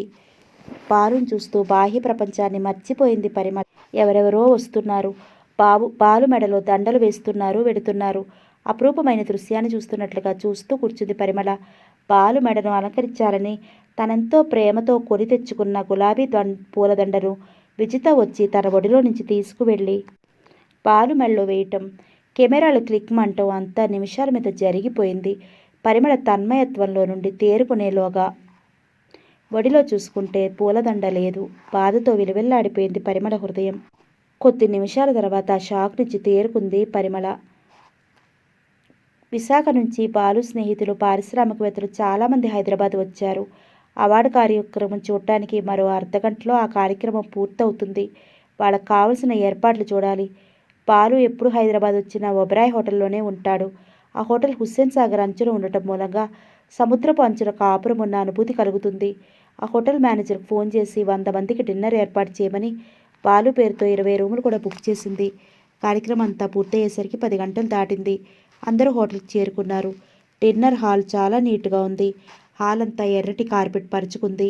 టేబుల్ మీద పాలనురుగులా మెరిసిపోతున్న క్లాతులు, వాటి మీద అందంగా అమర్చిన డిన్నర్ సెట్ చాలా ఆకర్షణీయంగా ఉంది. డిన్నర్ మొదలైంది. కొంతమంది డ్రింక్ చేస్తున్నారు, మరికొంతమంది కబుర్లు చెప్పుకుంటున్నారు. డ్రింక్ గ్లాసులు ముందు పెట్టుకుని ఆహ్వానితులందరూ ప్రముఖులే. అందరూ తమ తమ అంతస్తులను మర్చిపోయి సరదాగా కబుర్లు చెప్పుకుంటూ మనసారా నవ్వుకుంటున్నారు. ఎవరికి ఏం కావాలన్నా క్షణాల మీద అమర్చి పెడుతున్నారు సర్వర్స్. ఇంగ్లీష్ మ్యూజిక్ చల్లటి గాలితో కలిసి ఆహ్లాదాన్ని కలిగిస్తోంది. అన్ని విషయాలు పరిమళ ఒక్కతే చూసుకుంటోంది. విజిత, అరవింద, బాబు, శరత్ ఒక టేబుల్ దగ్గర కూర్చున్నారు. బాలు మరో ఇద్దరు పార్ట్నర్స్ ఒకచోట కూర్చున్నారు. బాలు పక్కన కుర్చీ ఖాళీగా ఉంది. బాలు పక్కన కూర్చోవటమా మానటమా అన్న సందిగ్ధంలో నిలబడిపోయిన పరిమళం చూస్తూ బాలు, ఇలా రా పరిమళ అన్నాడు మృదువుగా. పరిమళ బాలు పక్కన కూర్చుంది. పరిమళ నాన్ వెజిటేరియన్ తీసుకోదు. ఆ టేబుల్ ముందు కూర్చున్న వాళ్ళకి ఆ విషయం తెలియదు. పరిమళ ఏం తీసుకోకుండా కూర్చోవటం చూసిన బాలు, పార్ట్నర్ రవీంద్ర ఏం తీసుకోకుండా మౌనంగా కూర్చున్నారేమిటి అంటూ చనువుగా డిష్లో నుంచి స్పూన్తో చికెన్ తీసి పరిమళ ప్లేట్లో వడ్డించాడు. పరిమళకు వాళ్ళతో కలిసి భోంచేయటమే ఇబ్బందిగా ఉంది. చికెన్ వాసన కూడా భరించలేదు. చికెన్ తన ప్లేట్లోనే ఉంటే ఎలా భోంచేయగలదు? పరిమళ చికెన్ తీసుకోదు అంటూ బాలు పరిమళ ప్లేట్లోని చికెన్ తన ప్లేట్లోకి తీసుకున్నాడు. అక్కడ ఉన్న ఇద్దరి కనుబొమ్మలు ముడిపడ్డాయి. మరికొన్ని కళ్ళు ఆ దృశ్యాన్ని ఆశ్చర్యంగా చూశాయి. అదేం పట్టించుకున్నట్టుగా బాలు ఇక భోంచేయి అన్నాడు. బాలు ప్రముఖ పారిశ్రామికవేత్త. పరిమళ అతని దగ్గర జీతం డబ్బుల కోసం పనిచేసే నౌకరు. అటువంటిది ఆమె ప్లేట్లోని చికెన్ అతను తీసుకోవటం ఏమిటన్న ప్రశ్న చాలామందిలో కలిగింది. డిన్నర్ పూర్తయింది. కొంతమంది స్వంత కారున్న వాళ్ళు డిన్నర్ పూర్తవగానే వెళ్ళిపోయారు. కొంతమంది రూముల్లో ఉండిపోయారు. బాబును నిద్రపుచ్చుతూ విజిత రూములో ఉంది. అరవింద కూడా ఆమెతోనే ఉంది. వెళ్తున్న వాళ్ళకి వీడ్కోలు చెప్తూ బాలు పరిమళ గేటు దగ్గర ఉన్నారు. ఎందుకు అలా చేశారు అంది పరిమళ చిరుకోపంగా. ఏం చేశాను? అందరి ముందు నా ప్లేట్లో చికెన్ తీసుకున్నారు. వాళ్ళు మీ వైపు ఎలా చూశారో తెలుసా? చూడనివ్వు. ఏమనుకుంటారు? పరిమళ, నీ మీద ఉన్న ప్రేమ నలుగురు తెలుసుకోవాలని అలా చేశాను. అందరూ మిమ్మల్ని తేలిగ్గా తీసుకుంటారు. ఈ బాలు నీకు తప్ప ఇంకెవరికీ భయపడడు. మీరు అలా చేయకుండా ఉండాల్సింది. నీకు సంగతి తెలుసా? అన్ని దండలు తీసి గులాబీ పూల దండ మాత్రం అంతసేపు ఎందుకు ఉంచుకున్నానో తెలుసా? ఆ దండ నువ్వు నీ చేతులతో తెచ్చావు కాబట్టి. ఆ దండలో ఇమిడి ఉన్న ప్రతి పూరేకు నీ ప్రేమను, నీ స్పర్శను నా శరీరానికి అందిస్తుంటే ఎలా తీసేయమంటావు? అందుకే ఫోటోలు దిగే వంకతో అంతసేపు ఆ దండను మెడలో ఉంచుకున్నాను. కాసేపు కూర్చుని కబుర్లు చెప్పుకుందాం. విజిత ఉంటుందిగా, ఆమె ఏమనుకుంటుందో అంది నసుగుతూ. పరిమళ అన్నాడు విసుగ్గా. సారీ, నువ్వేదో లెక్కలు చెప్తూ ఉంటావు, ఆఫీస్ విషయాలు మాట్లాడుతూ ఉంటావు, నేను వింటూ ఉంటాను అంతే. బాబును పడుకోబెట్టుకుని బాబుతో పాటు విజిత, అరవింద కూడా నిద్రపోయారు. పరిమళ, బాలు మాత్రం తెల్లవారే వరకు అలాగే కూర్చున్నారు. ఆఫీసు నుంచి గుమ్మంలో అడుగు పెట్టుతూనే ఎదురుగా కనిపిస్తున్న వ్యక్తిని చూసి భయంతో బిగుసుకుపోయింది పరిమళ. అతను జయరాం. పరిమళ అతని దగ్గర నుంచి వచ్చిన తర్వాత అదే మొదటిసారి అతను రావటం. నరాల్లోని రక్తం గడ్డకట్టుకుపోయినట్లుగా అడుగు ముందుకేయలేకపోయింది పరిమళ. గుమ్మం దగ్గరున్న గౌరి పరిస్థితి అలాగే ఉంది. చుట్టుపక్కల వాళ్ళు చూస్తారేమోనని తలంచుకుని లోపలికొచ్చింది పరిమళ. జయరాం కూడా లోపలికొచ్చి మంచం మీద కూర్చున్నాడు. ఏం మాట్లాడాలో తోచడం లేదు. మాట్లాడటానికి మనస్కరించటం లేదు. చిత్రమైన పరిస్థితి. ఎప్పుడొచ్చారు అంది ఎలాగో గొంతు పెగుల్చుకుని. నువ్వు అలా బయటికెళ్ళావు, నేను ఇలా వచ్చాను. ఎందుకు వచ్చారు? భర్త భార్య దగ్గరికి ఎందుకు వస్తాడు? మన మధ్య ఆ సంబంధం ఎప్పుడో తెగిపోయింది. నేను కట్టిన తాళి నీ మెడలో ఉంది. నువ్వు తెంచుకోవాలనుకున్న తెగని బంధం అది. తాళి కట్టినంత మాత్రాన శరీరానికి భర్త కాగలరు కానీ మనసుకు కాలేరు. ఇంతకాలం మనసు లేకుండానే కాపురం చేశావా? అందుకు నేను సిగ్గుపడని క్షణం అంటూ లేదు. పరిమళ పిలిచాడు పెద్దగా. మీరంత పెద్దగా అరిచి చెప్పాల్సిన పని లేదు, నాకు వినిపిస్తూనే ఉంది అంటూ వంటగది వైపు వెళ్ళింది. వంట చేస్తున్నట్లు నటిస్తూ ఆ గదిలోనే ఉంది. గౌరీ టీ తీసుకెళ్ళిచ్చింది. పరిమళ వచ్చేసరికి వంట పనంతా పూర్తి చేస్తుంది గౌరీ. అతను ఉదయమే రావటం వలన జయరాముకు కూడా వంట చేసింది. ఉన్నవి 2 గదులు. ఎంతసేపు నా గదుల్లో కూర్చుంటుంది. స్నానం చేసి వచ్చి వరండాలో కూర్చుంది. జయరాం కూడా వచ్చి వరండాలో కూర్చున్నాడు. బాబు కనిపించనే గతుక్కుమంది పరిమళ ఆ ప్రశ్న వినగానే. మా ఫ్రెండ్ దగ్గర ఉన్నాడు. రాత్రి కూడా అక్కడే ఉంటాడా? ఈ రాత్రికి తన దగ్గరే ఉంచుకుంటానని చెప్పింది.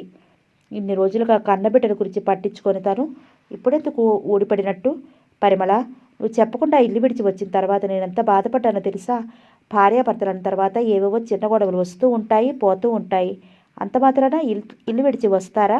భార్యను హత్య చేసి కట్నం డబ్బుల కోసం మరో ఆమెను పెళ్లి చేసుకోవాలనుకున్న మిమ్మల్ని భర్త అని చెప్పుకోవడానికి కూడా పడుతున్నాను.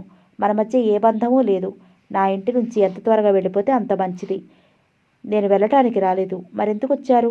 ఉండిపోవటానికి వచ్చాను. ఉండిపోవాలనుకుని నువ్వనుకున్నా నేనుండనివ్వాలి కదా. నువ్వు నా భార్యవి. నా కొడుకున్నాడు. మీతో ఉండే హక్కు, అధికారం నాకున్నాయి. హక్కుల గురించి మీరు మాట్లాడుతున్నారా? ఇన్ని రోజులుగా అవసరం లేని కొడుకు ఈరోజు కావాల్సి వచ్చాడా? నా మీద హక్కు ఉందని ఆ హక్కు ఉపయోగించుకోవాలని ప్రయత్నిస్తే చట్టరీత్యా నా మీద నీకే అధికారం లేకుండా చేస్తానంది ఆవేశంగా. నువ్వు వచ్చిన దగ్గర నుంచి చూస్తున్నాను. నన్ను ఎలా వదిలించుకోవాలని ఆలోచిస్తున్నట్టుగా కనిపిస్తున్నావు. కనిపించటం కాదు, అలాగే అనుకుంటున్నాను. మా అమ్మ చనిపోయింది. నాన్న మంచాన పడ్డారు. చెల్లెలు పెళ్లి చేయడానికి ఆఫీసులో లంచాలు తీసుకోవడం మొదలుపెట్టాను. చెల్లెలు పెళ్లి చేసి అత్తవారింటికి పంపించటం, లంచం తీసుకున్న నేరానికి నా ఉద్యోగం ఉండటం ఒకేసారి జరిగింది. ప్రస్తుతం నాన్నను చెల్లి చూస్తోంది. ఉద్యోగం వస్తుందన్న నమ్మకం లేదు, దిగులుగా అన్నాడు జయరాం. ఇప్పుడు అర్థమైంది. బ్రతుకు తెరువును వెతుక్కుంటూ వచ్చావన్నమాట, వ్యంగ్యంగా అంది. నువ్వెలా అనుకున్నా సరే నా ఇంట్లో మాత్రం ఉంచుకోను. వేరే ఎక్కడైనా ఉంటే నెలకింతని పంపుతాను. వేరే ఇంకెక్కడ ఉండమంటావు? ఇంతకాలం ఎక్కడున్నావు? ఉద్యోగం ఉంది కాబట్టి అక్కడ ఉన్నాను. ఇప్పుడు అది కూడా లేదు కదా. ఎవరికోసమైతే ఉద్యోగాన్ని పోగొట్టుకున్నావో వాళ్ళ దగ్గర ఉండు, కటువుగా అంది. నాన్నను పోషించడమే మాకు బరువుగా ఉంది. నువ్వు కూడా మాతోనే ఉంటానంటే ఎలా? మీ ఇద్దరిని పోషించే స్తోమత మాకు లేదు కదా. ఏదో ఒక పని చూసుకుని మా ఇంట్లో నుంచి వెళ్ళిపోమ్మని మా చెల్లెలు ముఖం మీదనే చెప్పింది. మీ చెల్లె చాలా మంచి పని చేసింది. నువ్వు భార్యవు కదా, సంపాదించే భార్య ఉండగా అక్కడ ఇక్కడ ఉండటం ఎందుకని నీ దగ్గరికే వచ్చాను. అలాగా? ఇక్కడికి వచ్చి చాలా పొరపాటు చేశావు. ఎంతో కొంత కట్నంలో ఇంకొకరిని పెళ్లి చేసుకుంటే ఆ డబ్బుతో కొంతకాలం బతకొచ్చు. నువ్వు ఉండగా ఇంకో అమ్మాయిని ఎలా చేసుకుంటాను? నువ్వు దేనికైనా సమర్థుడివే. పరిమళ, నీకు భర్త ఉన్న విషయం కూడా మర్చిపోయి నీ ఇష్టం వచ్చినట్టు మాట్లాడుతున్నావు. ఇంకోసారి భర్త అనే పదాన్ని ప్రయోగిస్తే నేను ఎలా భరిస్తానో నాకే తెలియదు. పెళ్లి చేసుకున్న ప్రతి మగాడు స్త్రీకి భర్త కాలేడు. భార్యను పోషించలేని నువ్వు భర్తవా? భార్య సంపాదన మీద బ్రతకటానికి వచ్చిన నువ్వు ఒక మగాడివా? పరిమళ అంటూ కోపంగా కుర్చీలో నుంచి లేచాడు. బ్రతకటానికి మరో దారి లేక ఇక్కడికి చేరావు. నీకు పౌరుషం కూడానా? అంది నిప్పులు కురిసే కళ్ళతో. ఏం చూసుకునే నీకింత అహంకారం? నన్ను నేను చూసుకునే, తాపీగా సమాధానం చెప్పింది పరిమళ. నేను తలుచుకుంటే నీ అంతు చూస్తాను. భర్త అంటే పెళ్ళైన మొదటి రోజునే పరిమళ మనసులో జుగుప్స చోటు చేసుకుంది. అతను గొంగళి పురుగు చూసినట్టుగా ఏహ్యంగా చూసింది. అతనికి ఎదురుగా కూర్చోలేక లోపలికెళ్ళి కావాలని ఆఫీస్ కాగితాలు చూస్తూ కూర్చుంది. జయరాం సిగరెట్లు కాలుస్తూ వరండాలో కూర్చున్నాడు. సంతోషంలో ఉన్నప్పుడు సమయం ఎంత త్వరగా గడిచిపోతుందో ఇలాంటి సమయాల్లో అంత బరువుగా గడుస్తుంది. భర్తగా అతను ఏ క్షణంలో తన శరీరం మీద దాడి చేస్తాడోనన్న భయంతో క్షణాలు లెక్క పెట్టుకుంటూ కూర్చుంది. స్త్రీ ఎవరికీ మనసు ఇవ్వకపోతే, కట్టుకున్న భర్త దొంగైనా వ్యభిచారైనా, తనకతనితో కాపురం చేయటం ఇష్టం లేకపోయినా ఎలాగో జీవితంతో రాజీ పడి అతన్ని భర్తగా భరిస్తుంది. కానీ ఒక పురుషుడికి మనసా వాచ అంకితమైన తర్వాత కట్టుకున్న భర్తకైనా సరే శరీరాన్ని అప్పగించగలేదు. ఒకవేళ అతను భర్తనన్న అధికారంతో బలవంతంగా ఆక్రమించుకోబోతే ఎదురు తిరుగుతుంది. ఇంతలో జయరాం మంచం మీద నుంచి లేవటం గమనించింది. గుండెలు దడదడలాడాయి. ఒళ్ళంతా చెమటతో తడిసిపోయింది. అడుగులో అడుగేస్తూ వచ్చి పరిమళ పక్కన పడుకున్నాడు. అతని స్పర్శ తగలగానే అతని హత్య చేయాలనంత ఆవేశం వచ్చింది. హిస్టీరియా రోగిలా నిలువెల్లా వణికిపోసాగింది. కడుపులో నుంచి దుఃఖం పెళ్ళుపుకొస్తోంది. పళ్ళ బిగువన శబ్దాన్ని గొంతు దాటి బయటికి రాకుండా అనుకుంటుందామె. భగవంతుడా, ఇప్పుడు నాకేమిటి దారి? నేనేం చేయాలి? ఇతనితో నేను కాపురం చెయ్యలేను. ఏ గుడ్డిపోటో వచ్చి ఈ క్షణంలోనే నేను చనిపోయేలా చెయ్యి. డబ్బు కోసం నన్ను హత్య చేయాలనుకున్న మనిషితో నేను కాపురం ఎలా చేయగలను? ఇంతకంటే నేను చావటం మయం. ఆమె మనసు మోకగా ఆక్రోశిస్తోంది. జయరాం పరిమళ భుజాల చుట్టూ చేతులు వేసి ఆమె ముఖాన్ని తనకు అభిముఖంగా తిప్పుకోబోయాడు. విసురుగా అతని చేతిని దూరంగా నెట్టేసింది పరిమళ. పరిమళ, ఇంకెంతసేపు కోపం? సంవత్సరం రోజులుగా నీ పొందులేక పరితపించుతున్నాను. ఆవురావురమంటూ నీ కోసం వస్తే ఇంతవరకు మాటలతోనే కాలక్షేపం చేశావు. ఛీ, ఇంతకాలం నీతో కాపురం చేసి నీ బిడ్డకు తల్లి లేనందుకే నా మీద నాకు అసహ్యంగా ఉంది అంది. ఆమె మనసులోని అసహ్యాన్నంతా మాటల్లో చూపుతూ. జయరాంలో సహనం నశించిపోతోంది. ప్రతిమాలా లొంగటం లేదు, బెదిరించినా లొంగటం లేదు. ఆవేశంతో రెచ్చిపోతూ మాట్లాడుతున్న పరిమళ రెండు చెంపల్ని చెల్లుమనిపించాడు. ఏమిటే తెగ వాగుతున్నావు? మొగుడన్న మర్యాద కూడా లేకుండా నీ ఇష్టం వచ్చినట్టు మాట్లాడుతున్నావు. అసలు చెప్పు కింద తేలిలా పడుండే దానివి నీకింత ధైర్యం ఎలా వచ్చిందే? ఎవరు చూసుకునే ఇంత రెచ్చిపోయి మాట్లాడుతున్నావు? అంటూ జడ పట్టుకుని లాగి మరో 2 దెబ్బలు వేశాడు. అతన్ని విదిలించుకుని లేచి గౌరిని కూడా లేపి వరండాలోకి వచ్చింది పరిమళ. అతను కొట్టిన చెంప దెబ్బల కంటే మనసులో మంటా బాధ అధికమైంది పరిమళకు. ఆ క్షణంలోనే అతన్ని ఏమాత్రం లక్ష్య పెట్టకూడదు. అతను చంపినా సరే అతనికి శరీరాన్ని అప్పగించకూడదని గట్టిగా నిర్ణయించుకుంది. జయరాం కూడా వరండాలోకి వచ్చాడు. లోపలికి రా అన్నాడు కోపంగా. అతని కళ్ళు ఎర్రగా, మనిషి నిలువెల్ల ఆవేశంతో వణికిపోతూ భయంకరంగా ఉన్నాడు. ఎందుకు తెలీదా? కాపురం చేయడానికి. చి, నోర్మొయ్. మరోసారి ఆ మాట అన్నావంటే నన్ను హత్య చేయడానికి ప్రయత్నించిన నేరం నీ మీద పెట్టి పోలీసులకు పట్టిస్తాను. ఉప్పు తిప్పలు పెట్టి 3 చెరువులు నీళ్లు తాగిస్తాను. మొగుడిని పోలీసులకు పట్టిస్తావా? నేను తలుచుకుంటే నీ అంతు చూస్తాను. నువ్వు నా పెళ్ళానివి. నీతో కాపురం చేయడం నేరమని పోలీసులే కాదు, పెద్ద మనుషులు కూడా అనరు. భర్త భార్యకు ఇష్టం లేకుండా కాపురం చేస్తే అది రేప్ చేసినంత నేరం అవుతుంది. ఇక్కడికొచ్చి న్యాయశాస్త్రాలు కూడా చదివావా? ఆవేశంతో అతనికి పిచ్చికిపోయేలా ఉంది. నిన్ను వదిలించుకోవడానికి ఏ త్యాగం చేయడానికన్నా సిద్ధంగా ఉన్నాను నేను. అలాగా, ఏం చేస్తావు అన్నాడు వ్యంగ్యంగా. ఏవైనా చేస్తాను. నీ ఆటలు సాగనివ్వను.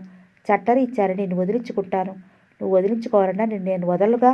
నీలాంటి వాళ్ళని ఎలా వదిలించుకోవాలో నాకు తెలుసు. అర్ధరాత్రి దాటుతున్న పరిమళ గదిలోకి వచ్చే సూచనలు కనిపించడం లేదు. జయరాంలో మానవత్వం పూర్తిగా నశించిపోయింది. దానవుడిలా మారిపోయాడు. అతనిలో జంతు ప్రవృత్తి ప్రవేశించింది. ఆడ జంతువును మగ జంతువు తరుముతుంది. అలా ఆడ జంతువుని అలసిపోయేలా చేసి తర్వాత తేలిగ్గా లొంగ తీసుకుంటుంది. బలవంతంగా గదిలోకి లాక్కెళ్ళాడు. అతన్ని విడిపించుకోవాలని శక్తినంతా కూడ తీసుకుని విశ్వప్రయత్నం చేస్తోంది పరిమళ. అతని పశుబలం ముందు ఆమె శక్తి చాలటం లేదు. అతని మొరటితరానికి ఆమె శరీరం కందిపోతోంది. గౌరికి ఏం చేయాలో తోచడం లేదు. బాబుతో మాట్లాడటం కోసం పరిమళ వద్దన్నా వినకుండా పరిమళ ఉంటున్న ఇంట్లో ఫోన్ పెట్టించాడు బాలు. బాబుతో మాట్లాడాలనుకున్నప్పుడు బాలు ఫోన్ చేస్తాడంతే, ఇంకెవరూ ఉపయోగించరు. జయరాం పరిమళని ఏం చేస్తాడన్న భయంతో గౌరి బాలు ఇంటికి ఫోన్ చేసింది. అదృష్టవశాత్తు ఫోన్ బాలుయే తీశాడు. క్లుప్తంగా విషయం అంతా బాలుకి చెప్పింది. వెంటనే బయలుదేరి వస్తున్నానని ఫోన్ పెట్టేశాడు బాలు. అర్ధరాత్రి దాటం మూలంగా వీధుల్లో రద్దీ లేదు. మెరుపు వేగంతో కారులో పరిమళ ఇంటికొచ్చాడు బాలు. అప్పటి వరకు గౌరీ పరిమళ ఇద్దరూ కలిసి జయరాంతో పోరాడుతూనే ఉన్నారు. బాలుకు ఆ దృశ్యం చూడగానే నరాల్లోని రక్తం మరిగిపోయింది. పరిమళను ఆక్రమించుకునే ప్రయత్నంలో ఉన్నాడు జయరాం. జయరాం షర్టు కాలరు పట్టుకుని పైకి లేపి ఎగిరి గుండెల మీద తన్నాడు. అతని చేతిలో చావు దెబ్బలు తిని కింద నుంచి లేవలేకపోయాడు జయరాం. నా పెళ్ళాన్ని నేను కొట్టుకుంటాను, చంపుకుంటాను. మధ్యలో నువ్వెవడు రా కల్పించుకోవటానికి? పరిమళ ముందు ఓటమిని ఒప్పుకోలేని జయరాం వగరుస్తూ అన్నాడు. పెళ్లి చేసుకునేది పెళ్ళాన్ని కొట్టడానికి, చంపడానికి కాదురా వెధవా, ప్రేమించటానికి. నువ్వు పరిమళను ప్రేమించిన అమర ప్రేమికుడువా? ముందు వెనుకలు ఆలోచించకుండా బాలు ఆవేశంలో అవును అన్నాడు. గతుక్కుమంది పరిమళ. పరిమళ అడ్రస్ వెతుక్కుంటూ జయరాం మొదట పరిమళ పనిచేసే ఆఫీస్ దగ్గరికి వెళ్ళాడు. అక్కడ తనకి మొదటిసారిగా వాచ్మ్యాన్ రంగయ్య కనిపించాడు. అతనితో మాటలు కలిపాడు జయరాం. అతని వివరాలన్నీ తెలుసుకున్నాడు రంగయ్య. బాలుకిచ్చి పెళ్లి చేసి తన కూతురు లక్షాధికారి చేయాలని దురాలోచనతో ఉన్న రంగయ్య అందుకు అడ్డుపడుతున్న పరిమళ మీద అంతులేని కసి ఉంది. నానా మాటలు చెప్పి జయరాంని ఇంకా పొగెక్కించాడు. నీ ప్రాణాలు తీస్తానంటున్నాడు జయరాం. బాలు, నువ్వెందుకు వచ్చావు ఇక్కడికి అంటోంది పరిమళ. బాలు ప్లీజ్ వెళ్ళిపో అంటోంది. దెబ్బల బాధతో పరిమళను వేధించే ఓపిక కూడా లేక మంచం మీద కూలబడిపోయాడు జయరాం. పరిమళ ముఖంలో చూసి ఇంకేమనలేక కారులో కూర్చుని కారు స్టార్ట్ చేశాడు బాలు. ఆ రోజు గండం గడిచిపోయిందని తేలిగ్గా నిట్టొచ్చింది పరిమళ. ఆ ఉదయం ఆఫీస్కి వెళ్ళలేదు. పరిమళ జయరాం నిద్ర లేచి ఏం గొడవ చేస్తాడని భయపడుతూ యాంత్రికంగా ఇంటి పనులు చేస్తోంది. పరిమళ, ఉద్యోగానికి రిజైన్ చేయి, మనం ఇక్కడి నుంచి వెళ్ళిపోదామన్నాడు. ఎక్కడికి? మా చెల్లి వాళ్ళ ఊరెళ్దాం. అక్కడే ఏదైనా ఉద్యోగం చూసుకుంటాను. మీరెళ్ళండి, నాకేం అభ్యంతరం లేదు. నిన్ను కూడా తీసుకెళ్తా. ఇంత జరిగిన తర్వాత కూడా నేను వచ్చి మీతో కాపురం చేస్తాననుకుంటున్నారా? భార్యాభర్తలన్న తర్వాత ఇలాంటివి మామూలే. మనం విడాకులు తీసుకుందాం. పరిమళ, ఆ బాలుగాడి అండ చూసుకుని నీ ఇష్టం వచ్చినట్టు మాట్లాడుతున్నావు. సారీ పరిమళ, రాత్రి ఆవేశాన్ని ఆపుకోలేకపోయాను. మీరు సారీ చెప్పనక్కర్లేదు. ఆవేశంలో నిన్ను ప్రేమిస్తున్నానని చెప్పాను.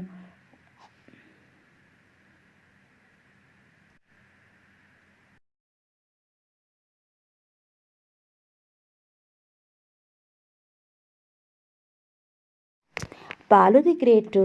మిగిలిన స్టోరీ క్లుప్తంగా చెప్పేస్తానండి. ఇంకా చాలా పెద్ద నవల స్టోరీ నేను క్లుప్తంగా చెప్పేసి మనం ఇంకో మంచి నవల స్టార్ట్ చేసుకుందాం, ఓకేనా? సో బాలు తన మనసులో ఉన్నదంతా ఒకసారి పరిమళకి చెప్దామని కూర్చోబెట్టి, అసలు పరిమళ, నువ్వు నన్ను ఎందుకు వద్దన్నావు? నన్ను ఎందుకు వదిలేసావు నిజం చెప్పు అంటే పరిమళ చెప్తుంది మాట. మా నాన్నగారు నన్ను పెంచి పెద్ద చేసిన పెంపుడు తల్లిదండ్రులు మీరు వేరే కులం వారు వేరే మతం వారు వద్దన్నారు, చచ్చిపోతామని బెదిరించారు, అందుకని ఇంకా తప్పలేదు, వాళ్ళ కోసం నేను మిమ్మల్ని త్యాగం చేసేయాల్సి వచ్చింది అని చెప్పి ఏడుస్తుంది మాట.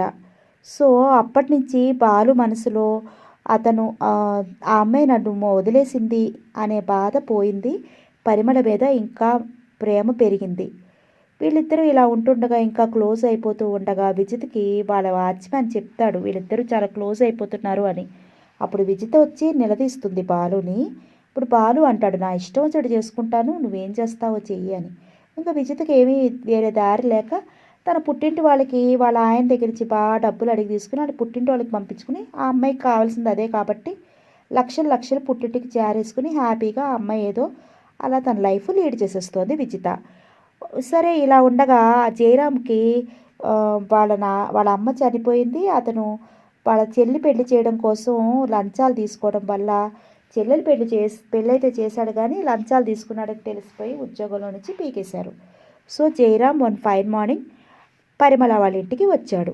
నేను నీ భర్తని అని ఆమెను అత్యాచారం కూడా చేయబోతే ఆమె అంటుంది నా ఒంటి మీద చేయి కూడా వేయనివని నిన్ను, నువ్వు ఇట్లా చేస్తే నేను పోలీసులకు అప్పచెప్తాను, నా ఇలా అత్యాచారం చేయబోయావని చెప్పి అంటుంది మాట. బాలు వస్తాడు. వచ్చి ఏమంటాడంటే నీ ప్రేమ కంటే నాకేం అక్కర్లేదు పరిమళ, నా ఆస్తంతా ఇచ్చేస్తాను, నేను నాకు వదిలేసి వెళ్ళమని చెప్పు అంటాడు. అప్పుడు పరిమళ అంటుంది నీ ఆస్తంతా అక్కర్లేదు, ఆ మనిషికి ఒక 10,000 లక్ష రూపాయలు కూడా కాదు, ఒక 10,000 ఇవ్వు చాలు, నన్ను వదిలేసి వెళ్ళిపోతాడు, అతనికి కావాల్సింది డబ్బు అని అంటుంది మాట. విజితకి గర్భాశయం క్యాన్సర్ వచ్చి యుట్రస్ తీసేస్తారన్నమాట. తీసేస్తే తన తల్లిని కాలేదని బాధపడుతుంటే పరిమళ తన బాబుని విజితకి ఇచ్చేస్తుంది. మీరు పెంచుకోండి ఈ బాబుని అని చెప్పి. అప్పుడు విజిత మనసు కరిగిపోయి పరిమళను కూడా మన ఇంటికి తీసుకొచ్చేసేయండి, పరిమళ కూడా మీరే ఇంకొక భార్యగా మీరు ప్రేమించిన మీ భార్యగా మన ఇంట్లో ఉంటుంది, నేను బాబుని పెంచుకుంటూ హ్యాపీగా ఉంటానని ఆ అమ్మాయి మనసు మారుతుంది మాట లాస్ట్కి. సో బాలు అడుగుతాడు మన ఇంటికి వచ్చేసేయి నువ్వు అని. అమ్మాయి కొంచెం తటపటాయిస్తూ ఉంటుంది. సో లాస్ట్ సన్నివేశం మాత్రం చదువుతాను, ఓకేనా. ప్రేమకు చిహ్నమైన తాజ్మహల్ గురించి ఆలోచించు. వివాహ బంధం కన్నా విలువైంది ప్రేమ బంధం. ఆ బంధాన్ని వేరు చేయలేరు. ప్రేమతత్వం మామూలు మనుషులకు అర్థం కాని అగమ్య గోచరం. రాధాకృష్ణులు కూడా మనలాగే పెళ్లి చేసుకోలేదు, అయినా వాళ్లే చరిత్ర పుటల్లో అమర ప్రేమికుల్లా నిలిచిపోయారు. చక్రవర్తులు సామ్రాజ్యాన్ని ప్రేమ కోసం వదులుకున్నారు. సామ్రాజ్యం కంటే ప్రేమ విలువైందని వాళ్ళు తెలుసుకున్నారు కాబట్టే అలా చేశారు. ప్రేమికులు ప్రేమ కోసం ప్రాణాలను ఆహుతి చేయడానికి సిద్ధపడతారు. ప్రాణం కంటే కూడా ప్రేమ విలువైంది కాబట్టి. అందరికీ జీవితం జీవించటానికి, మనకు మాత్రం ప్రేమించటానికి. నీకోసం ప్రపంచాన్నే ఎదిరిస్తాను, ప్రాణాలైనా ఇస్తాను, నిన్ను వెళ్ళనివ్వను. బ్రతుకులోనైనా చావులోనైనా నీతోనే ఉంటాను. ముందు నేను చచ్చిపోతాను, తర్వాత నువ్వు. ఎందుకంటే నువ్వు జీవోత్సవంలా నేను చూడలేను. కలిసి బతుకుదామా, కలిసి చనిపోదామా, నువ్వే నిర్ణయించు భావవేశంతో అన్నాడు బాలు. బాలు, నువ్వు చాలా ఎదిగిపోయావు. నేను కలలో కూడా ఊహించనంత ఎత్తుకు ఎదిగిపోయావు. అందరూ పురుషులే, వాళ్ళలో పరిపూర్ణమైన పురుషుడివి నువ్వు. అలాగే చాలామంది ప్రేమిస్తారు, కానీ ప్రేమను ప్రేమగా ప్రేమించటం కోటికొక్కరికే తెలుసు. ప్రేమను ప్రేమగా ప్రేమించేది ఇలాంటి వాళ్ళ ప్రేమను ఒక్క నిమిషం పొందగలిగినా చాలు. ఆ అనుభవాన్ని నెమరు వేసుకుంటూ జీవితమంతా గడపచ్చు. బాలు, ఇంతకుముందు నువ్వెన్నో అవార్డులు సంపాదించావు. ఇంతవరకు ఎవరికి ఇవ్వలేని అవార్డును నేను నీకు ఇస్తాను. ప్రేమ కిరీటాన్ని ధరించగల అర్హత నీలాంటి వాళ్ళకు మాత్రమే ఉంటుంది. Balu, you are great. నువ్వు కోరుకునే విధంగా నేను ఉండాలని నిర్ణయించుకున్నాను అంది పరిమళ నిండు మనసుతో. కోరుకున్న పెన్నితిని పొందాలన్న తృప్తితో నిండిపోయింది బాలు హృదయం. దీప్తిమంతరేమైన అతని ముఖంలోకి చూస్తూ you are great mister Balu, you are great అంది ఆరాధనగా పరిమళ. సమాప్తం.